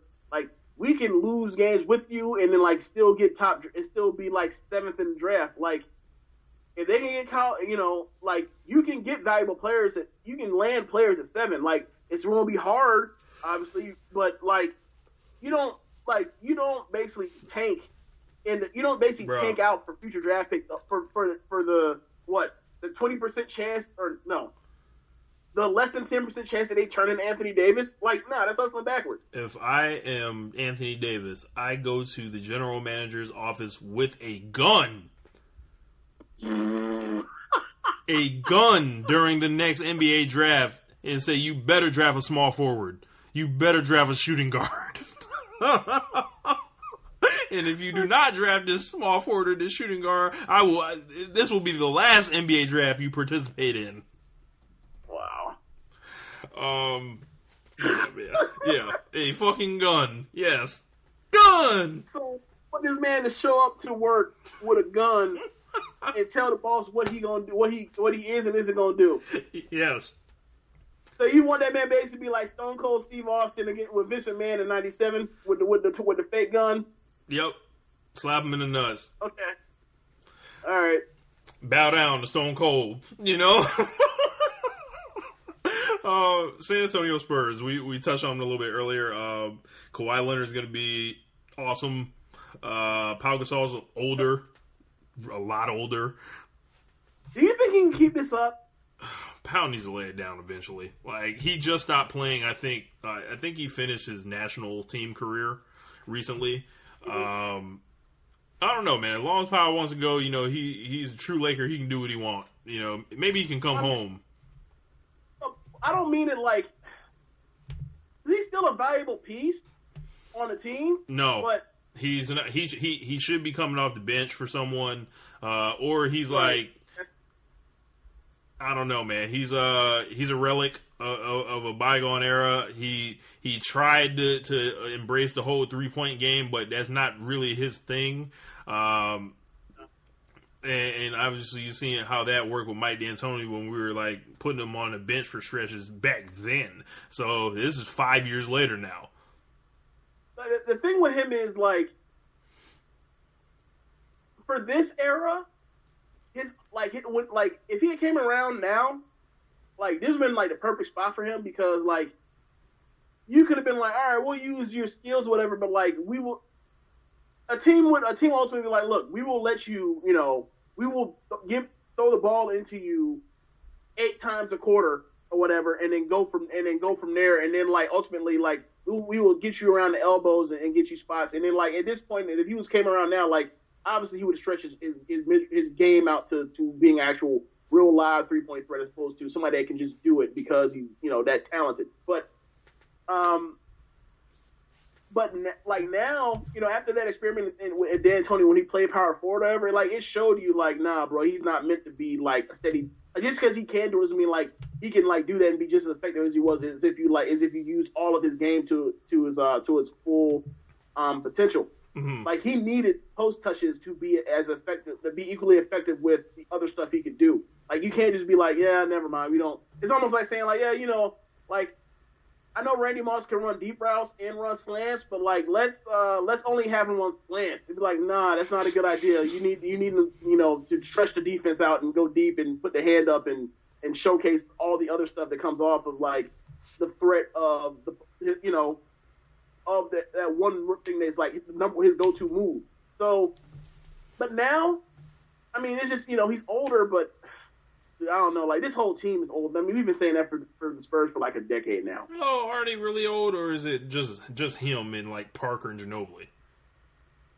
Well, I mean, how old is LaMarcus Aldridge? He's 30, isn't he? He's probably like 31, 32, maybe. Yeah. But he's 30. But here's the thing: he's 31 and he's trash in the playoffs. So it's like that. You may as well be 35, right? Like, I am interested to see if this is the year Patty Mills basically gets Tony Parker up out the paint and takes that job from him.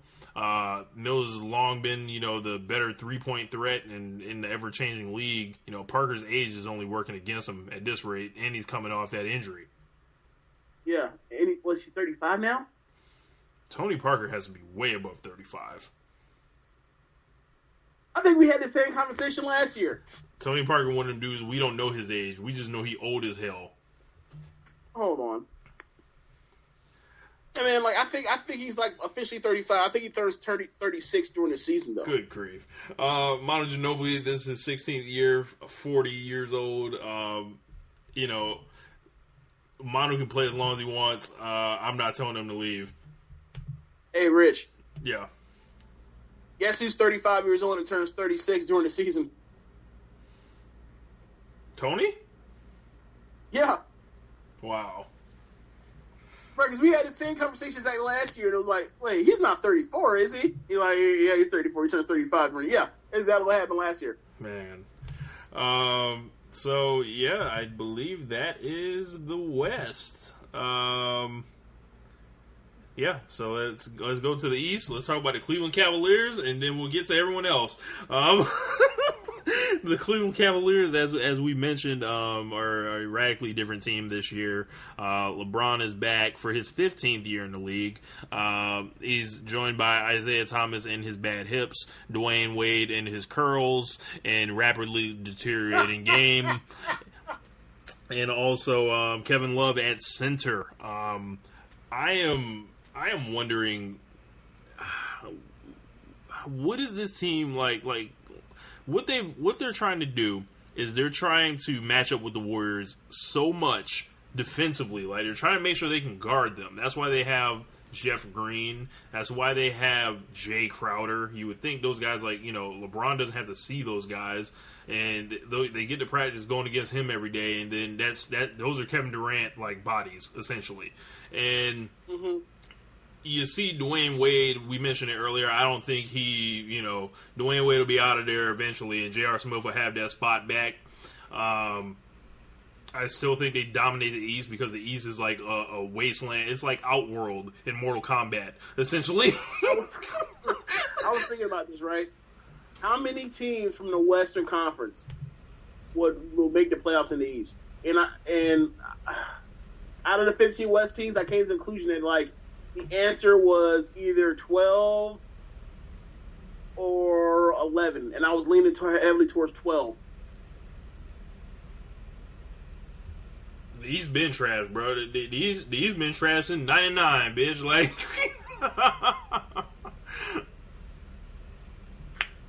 look, yeah, look. This whole East is bad thing. This ain't new, bro. They were starting Antonio Davis in the All-Star game at center, like back in 2001. Like, come on, man. They were starting Anthony Mason in the All-Star game at one point in the early 2000s.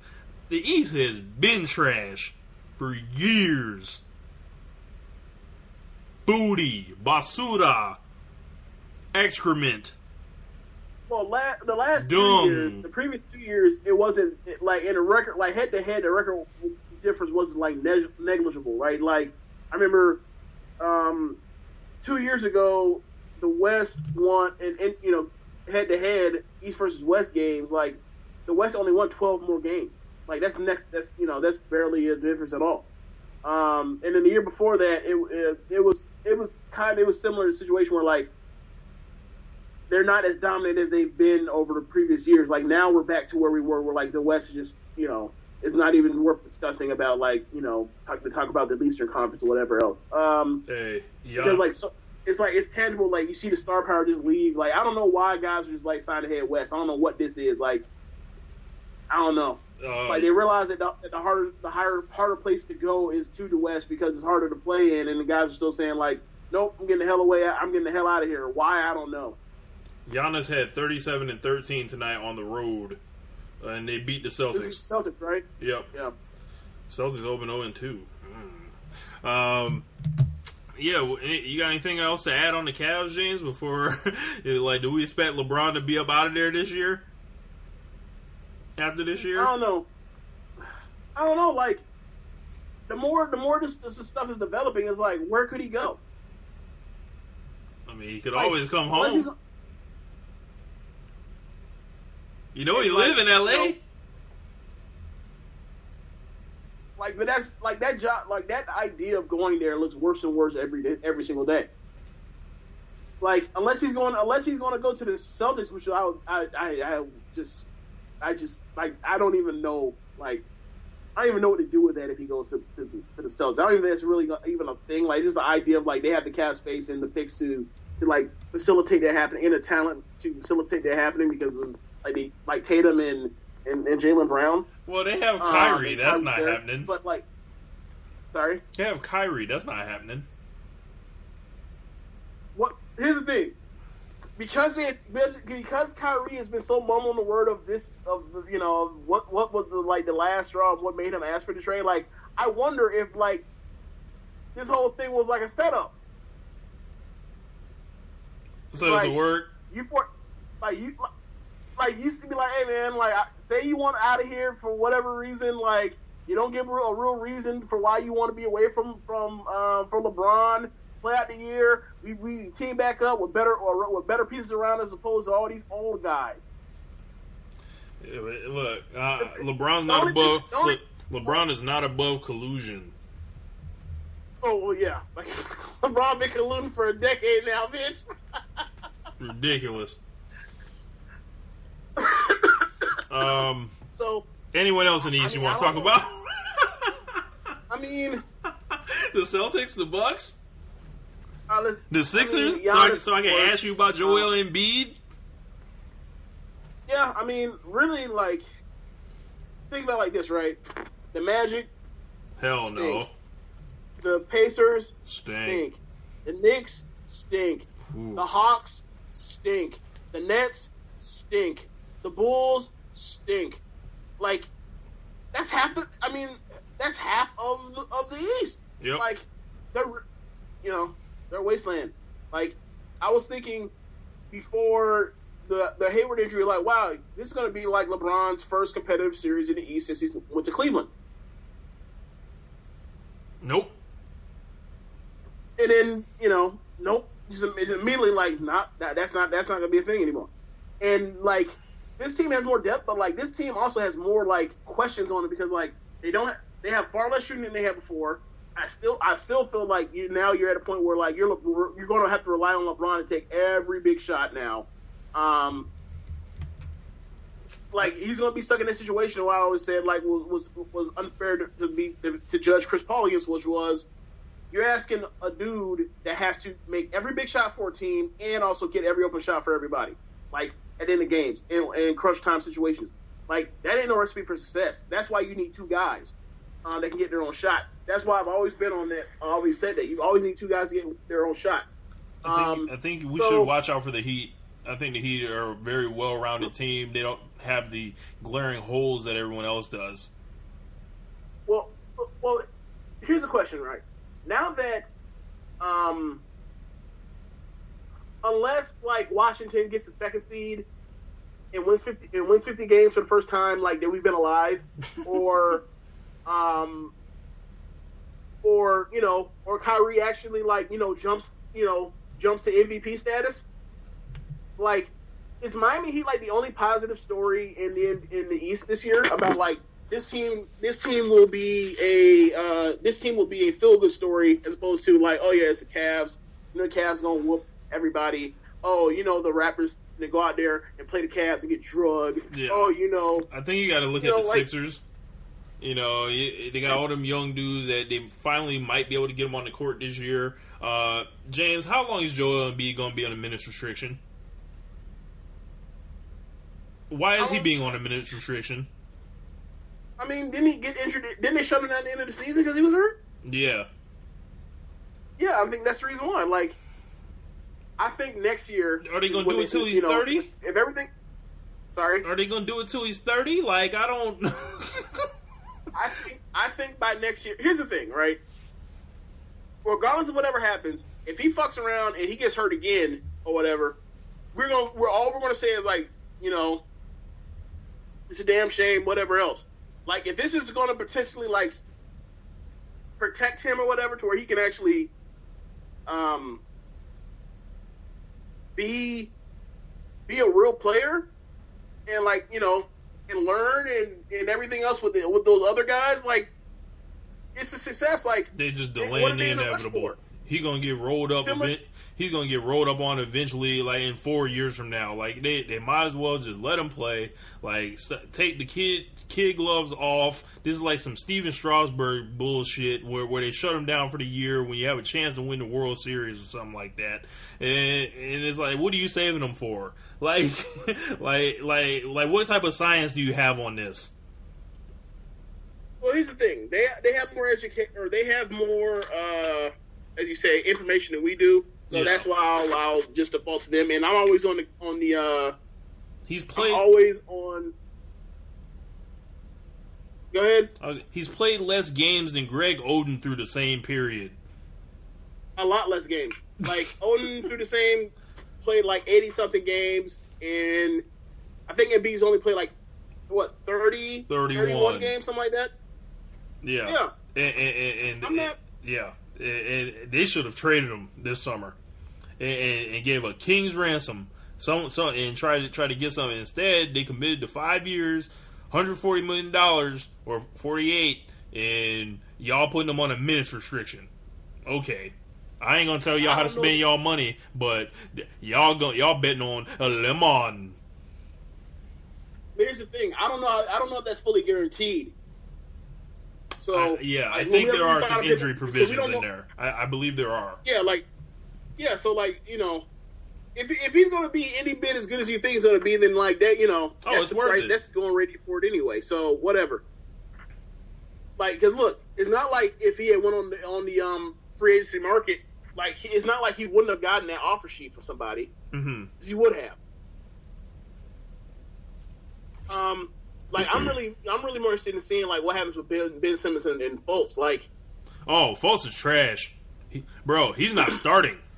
He's the number one pick in the draft. He's not starting. Hey, better than that. So last night, right? Except I was watching this game while we've been doing this podcast.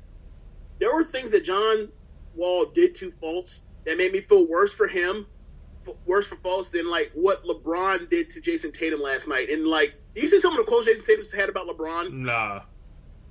He was he's bigger than I ever thought than I ever thought he was. He's bigger than I ever imagined. So LeBron is like John Henry or something like. Yeah, it's almost like people are they see him or whatever, and you think because of the way he moves and he dribbles the ball or whatever, and then you see him on court. And that's one thing that you always hear about LeBron. People don't think of him as that dude is the size of Karl Malone, literally. That dude is literally the same size as Dwight Howard, except minus the shoulders. LeBron's gigantic. Yeah. But anyway, some of the stuff that John Wall did to Fultz in this game with crossing his ass over, or it was. Bro, have you seen how Fultz shoots free throws? He changed his shot, yeah. Bro, his shoulder. Bro, he shoots with the ball. It starts in front of his face, he's playing in 1971 or something. Okay, so he changed his free throw shot this summer. It looks awful because of his shoulder. This looks awful. Bro, he's going to be a bust. He's going to be. I don't know how he ended up getting picked over Lonzo or anything like that, but I'm glad it happened. I don't think it'll be a bust. I just think dumpster. Dude's playing injured.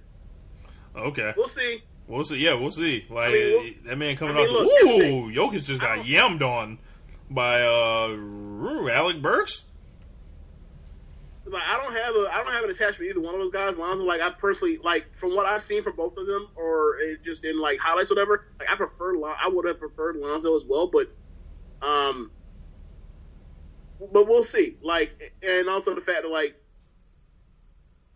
I'm not a fan of either the way either one of those two guys' bodies look as far as what do you project for what you want out of the NBA guys in the future. Folks he can get fat if you don't stay on his diet or take care of himself, and then Lonzo is going to be so small for forever. Don't worry, we'll get him out in LA, give him some home cooked meals. We'll beef him up. We'll have Kobe come in there and train with him. I'm not concerned about home cooked meals. Get that man some protein, please. Yes. So you want to get into the playoff picks and everything else? Yeah. Who are your top four seeds in the West? Okay. So my top four seeds in the West are the Lakers. The Lakers are always number one in my heart. But y'all see what I go through, America. The Colt Berry Mac. Y'all see what I go through, America. You see what I get to put up with, America. But in y'all world, I'll apply this to everybody else. What y'all think, y'all traditional thinkers. When you roll with the Lakers and the big baller brand, you learn to expand your mind. Onto to another whole level of thinking. Look here, bro. Undefeated, never lost. Hold on. Unless you are Lawrence Fishburne with some weird looking glasses, they ain't got no ears for them. You are not allowed to say expand your mind or anything like that. That you sound like the Matrix. Anybody that talks about need to expand your mind, either A is smoked out, and they brain fried on the drugs, or B, they might be a little too revolutionary for your taste, right? So like you need to leave that alone. Yeah, so in traditional land, I obviously I got Golden State Warriors, I've got the Thunder, I've got the Spurs, and I've got, let's see, who's number 4? I guess I'll take the Rockets as my top 4. But okay, I feel like the Rockets is suspect for an upset in the first round, depending on who they get. Okay. All right. Okay, so for me, it's the same exact 4, except the order's different. So 1 is Golden State, 2 is the Rockets, 3 is the Spurs, and 4 is the Thunder. Gotcha. My Western Conference Finals, I got the Warriors and the Thunder going at it. Rematch of a couple years ago. This is the rematch. This is the series America needs. We need to see Russell Westbrook versus Kevin Durant in the playoffs and all the beef and stories that go with it, because these dudes are still shooting shots at each other on the low. There was 2 petty-ass boys going at it in ways they only understand, but we're slowly figuring it out. We get to see Carmelo Anthony and Paul George pretty much go against a guy, one of the guys that kind of like, has always been in front of them or came and passed them in Melo's case. I'll throw it to you. Do you remember like in 2011, when I was trying to convince, like, well, not you necessarily, but I was trying to convince like Julian and the other guys, like, dude, Durant's better than Melo, and they just were not like trying to listen to that kind of thing. Now it's like, it's almost laughable to think about, like, yeah, even at such that young of an age, like, people still thought Melo was like potentially like could have been like the Larry Bird to LeBron's Magic. Like, it's really, we're gonna look back and be like, he's one of the more disappointing guys like of this era, because like people really like remember Melo is coming for all the non-believers. Melo is coming for all the non-believers this year. Best believe, Hoodie Melo. We'll see if they got the hoodie out there, then it might be something different. But like Hoodie Melo, 98 overall. Do you think they should stagger? Do you think they should sit him out for games? Just to preserve his knees, they should put him on. Yeah. Like, they should make sure that he plays the least amount of minutes out of those 3 guys. I wouldn't let that man play a single second out of a back-to-back. I don't think they're doing many back-to-backs this year. I don't think a team has any more than like 4 of them. Rich, look, I know. Babies. Look, Rich. I know they're only doing like a handful of back-to-backs. I still wouldn't let them play in a single one. Wow. Nope. Get out there and play. Yeah, but who'd you have on your top 2? Yeah. I think Warriors and Spurs. And then we'll see all that shit that was going on. They were talking last year about if Kawhi doesn't turn his ankles, they would have given him a series. We'll see. Yeah, I think that was the Spurs last year. I don't think this is necessarily going to be the same bunch of guys. But look, I agree. However, I do feel like the Warriors want to put that hammer down and let y'all know that last year shit, that was just that last year. We would have hammered. Look, we would have eventually won that series too. I've got and then I've got the Warriors going to the finals. Shocker. Yeah, and in the finals, I guess we can just simulate through the East. We don't even gotta. Come on, man. All right, who's your top 4 for the East? Okay, for the East, I've got the Cleveland Cavs, got the Celtics, I've got the Heat, and I've got the Bucks. Wow. Okay. All right. So for me, I have the Cavs. Now the information that we have now from last night, that the Cavs, Washington. I'm going to say the Raptors, and as the 4 seed, I have the Bucks. All right.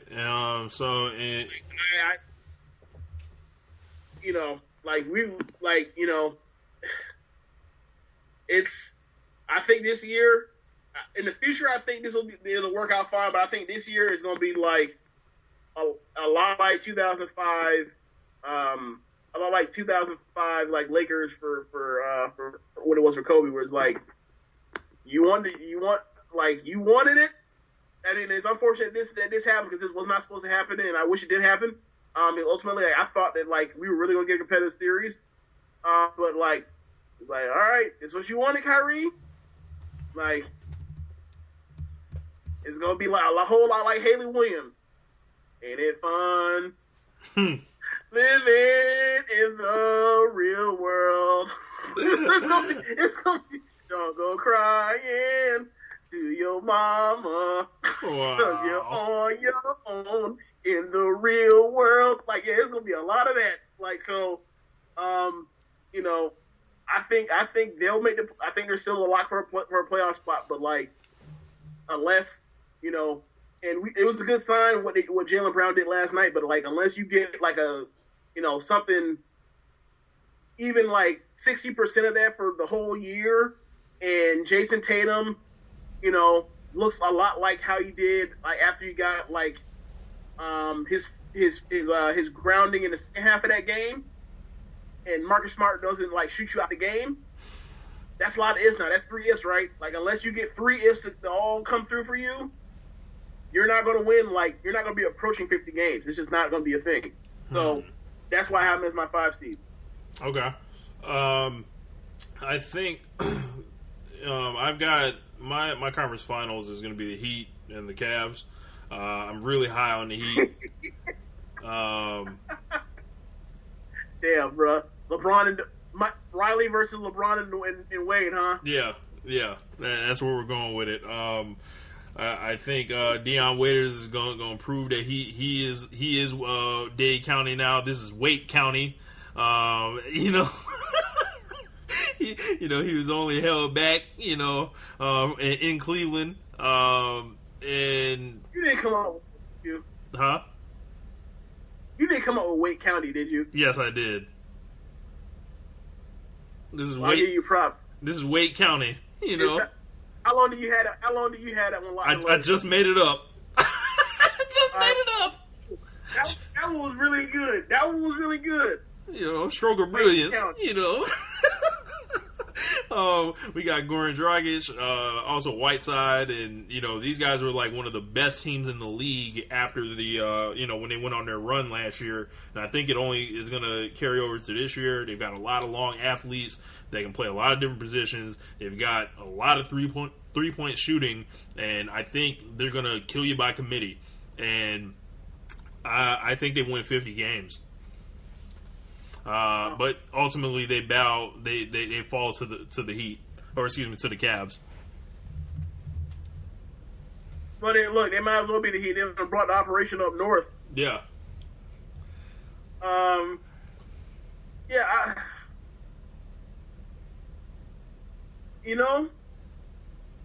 I think that.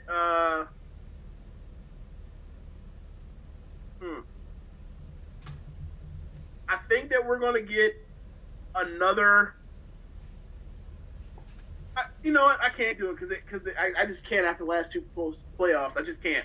Like Wizards Cavs. Like, I can't put Toronto in. Like, I think Toronto matches up well with Washington, but like I just can't imagine those guys after they laid it down 2 years in a row be like, yeah, we want a third shot at Debo. Like, I just can't. No heart. Like, and also. And that too, and also like Kelly Oubre, like this could be a year where like he comes through for the Wizards, and like they don't have like one of the worst benches in the history of humanity. So I think, and Yamahimi can stay healthy, and like hopefully you have to worry about like, oh my God, they just switched on Gortat against Isaiah Thomas. What the hell are we gonna do now? Like they did all throughout that playoffs last year. So I think with some injury with like if two things go right for them this year, like they'll get to the Eastern Conference Finals finally. And you mentioned Jan Mahinmi. Jan Mahinmi is down with Jeff Green, and apparently Jan Mahinmi is down with the King as well. You know? Wow. Yeah. You've been down with the King for six, what are we on now? 7 years now? Yes. Out here getting yammed on by LeBron, and then the absolute poster jam that Jeff Green put on him, which was worse than the one LeBron put on him, to me. But, yeah, that pretty much is going to... Oh, no. He threw it in on Jan Mahinmi. I gotta see that Jeff Green one again. That Jeff Green one was like, he dunked on him with the left hand, right? And then he made contact and went higher. Like, so... It was like some Tom Chambers shit. Nothing's worse than the Tom Chambers dunk on Mark Jackson. Nothing's worse than that. Nothing. Yeah. But yeah, man. Besides that, who I think we made our MVP picks earlier. Trying to think, any other major things we need to cover with it. I think that might be it. Oh yeah, we have to do a finals prediction, right? Oh yeah. We almost forgot about that. It wasn't really much to predict here. I've got the Golden State Warriors in a sweep over the Cleveland Cavaliers. 4-0. And they won't win a game, and I was close last year. I was this close. If Isaiah Thomas comes back by before the All-Star break, I'll say 5 again. Mm-hmm. Yeah, if he doesn't, it's a sweep. Yeah, man. Sorry, LeBron. LeBron will become the reverse Michael Jordan, losing the final 6 times.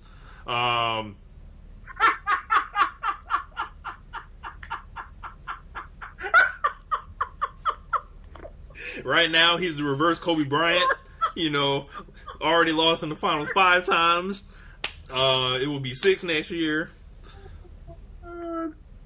And yeah, what a terrible, like, damn homie. I hate it had to be him. Yeah, right. But yeah, that pretty much is gonna wrap up our our NBA preview show, James. So overall, like, thoughts on this year? What are you excited about? Before I give my last little take. I'm excited for like small things, like what can, for example, like this Chris Paul, James Harden things on the stream. I love both of those guys, players. I'm interested to see like how they mesh in this in these over these 80 games, or actually let me phrase it, 60 some games. Chris Paul only gonna play 60 some games. He'll get hurt somehow, some way. That's like preordained. The sun coming up. Yeah. It's almost like you ever heard stories about like Rasheed Wallace or whatever, how he would pay, he would give the league money ahead of time because he knew he was gonna get fined a bunch of times. Wow. Like for checks, it's like Chris Paul just reaches in his pocket and gives 20 games to the league. Like, I ain't gonna play. Like, I know I'm gonna get hurt eventually. I don't know what's gonna come up, but I'm already putting in my 20 games right now. And Giannis, of course. Like, and the Kyrie thing, like, regardless of whatever happens this year, like the future, like Kyrie set himself up in a nice spot for the future. And especially for like after he gets past his peak, like 4 years from now, like he set himself up in a nice spot because I think Tatum and Brown could really be something, and they still got some assets they can cash in eventually. So he set himself in a nice spot, like, but it's gonna be interesting to see him like on his own, like in his prime, on his own, like what can he do as far as like putting on an absolute show, and then like also learning on the job, like what is it gonna be like to like be in the spotlight and like the real spotlight, not like be on your own little NBA team that only wins 20-something games or 30 games, whatever else, and be off center stage like you like he is on one of the flagship franchise. He's the leader or the best player on a flagship franchise, in like it's gonna be different for him. But like he's been like he was around the most famous dude in the entire this hemisphere in the sports world for 3 years. So like he has some insight on like how to handle some of these things. So like this is gonna be like a learning year. But like I think ultimately like he set himself up in a nice spot, and like you can say what you want to about like you don't understand this or understand that. But I tell you this, like when you talk about this when the whole thing came up. I don't blame Kyrie at all, because if I had been Kyrie, I'd done the same thing. Hey, LeBron, you gonna stay or you leaving? I can't promise you nothing. Okay, bet. All right, let me go talk to Gilbert and say y'all need to trade me. Yes, so, fuck out of here. I don't hold that against them all. Yeah, I don't hold that against them all. But I'm interested to see what the London process is for him. And if they they do better than I think, like then we might be talking about a real live pyramid guy for Bill Simmons' book. I'm more excited for the Los Angeles Lakers than I've been in about 5 years now. There's been a lot of cautious optimism over the years. I've clearly trolled, knowing my team was an absolute dumpster fire, from the ownership to the coaching to the scouting. And it looks like now we have an infrastructure in place to have a coach that knows what he's doing, management that's attractive, and also a star player that we can, tie our anchor to. And Lonzo's going to be that guy for us. So I'm really happy to renew my NBA fanhood, in that sense. And then also looking around the rest of the league, like seeing the Warriors, like we get a chance to, watch possibly the best team that any of us are ever going to see, with our own two eyes, like just in the continued, sense of them winning all these titles in a row and games in a row and regular season excellence. Like, what's better than this? And also seeing how LeBron fights off Father Time, that's definitely going to be interesting, because he's a fucking cyborg. Like, I don't know if you saw my text or whatever, but I saw, like, I know y'all hate Nick. I came across the Nick Wright thing from you last year during the playoffs, talking about how much he's a LeBron apologist or whatever. So a LeBron supporter, that's the way to put it. They always say something else, but got to keep it PG, right? But yeah, that man been waiting all summer. He been waiting all summer to crawl from out of the hole. I came across his Twitter, or whatever, last night. He had posted up the thing of the stat finder thing from Basketball Reference, and apparently LeBron's stat line was the first time that stat line happened the last decade or whatever, 29, 16, and 9 and 2 blocks. I was like, dude, this dude here, man, and he says he missed a preseason because of a quote unquote bad ankle, which is nah, bro, that man was sitting out the plea. Yeah, he didn't want to play.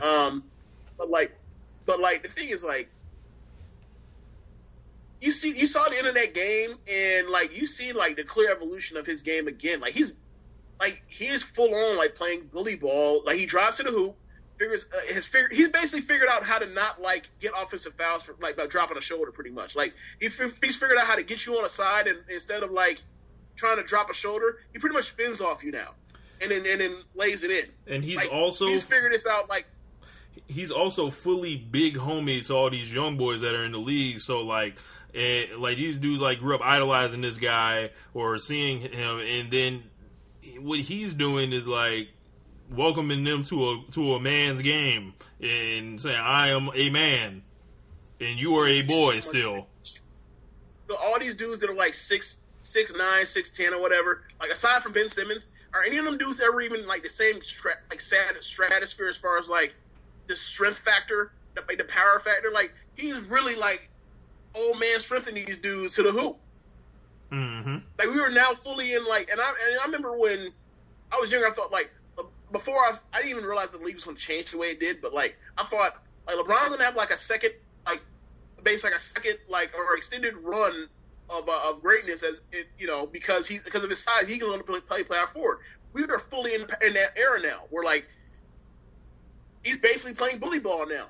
If you look at the end of Game 5 of the finals, where he basically goes in that run to keep them in that game, that's a lot of what it looked like last night. And it's if this is what's going to be, this dude's out here looking like Shaq with these fast, quick spin moves, laying it up. It's Like I didn't know this was going to happen. Like I can't believe that this dude is still this good at age 15. Like, you know, knock on wood, we'll see what happens with it, whatever. Like, you know, injury can happen anytime. Like, you know, we talked about it earlier. Like Kobe was year 15 or was year 17 when he popped his Achilles. Like anything can happen at this point with him, but especially given that mileage and the sheer force of his size, like, and all that twerk. But like we're in uncharted territory with this dude, and you know, now we're just like, I mean, I don't think, you know, unless something crazy happens over the summer, like his days of winning a title, or you know, he could be in the finals, but like he's never going to, you know, really compete in the finals for a title, like seriously again. But like it's gonna be interesting to see how like the rest of this goes, like for the next however many years. I always thought like LeBron was gonna make it like 18 years in the league, and you know that's still a long ways down the road. But like, you know, the way it's looking for him, like he might be able to make it to 20. We'll see. But that's going to wrap up our NBA preview. Thank you guys for sticking with us. If you have made it this far, make sure you guys tune in. We have some wrestling shows coming back soon. We were off for a couple weeks. Had a couple things come up where the timing just didn't work out for the shows. But the TLC show is Sunday, which it looks to be a disaster on paper. I wrote a column about it. Is this TLC or is this WWF in your house? It looks really bad on paper. You're a Chad's podcast today. Yes. This week. Shouts out to Chad. If you're still listening to Chad, I think this is one of his best shows that he's ever done. Look, I've never. The whole time listening to the podcast, I was like, yeah, Chad, welcome to our side. We're just like, look, man, this ain't going too well. Like, do you want Brock Lesnar out of here? You know, he's even more down on Brock Lesnar than I am. I was like, damn, Chad. He said, let him walk. I'm like, boy, yeah, bro, need to be out of here. I'm like, damn, bro. You know what? I wasn't fully there with you, but I'll rock with you for this one. Yeah. So make sure you guys check that out on socialsuplex.com, and you know, we'll be back. Enjoy the NBA season. Hopefully, maybe this year we can try to do some NBA shows, because we said that last year and then we didn't do it until the playoffs. Yep. But maybe we can try it again around Christmas, and then like maybe the All-Star break, or now that we do 2 shows a week, might be able to. Let's just make a commitment to doing it monthly. Yeah, we can do that. And with us, we might do a One Nation Live where we talk about the NBA or something like that. But yeah, that's going to wrap it up. And thank you guys for joining us. This is One Nation Radio. Later. Peace.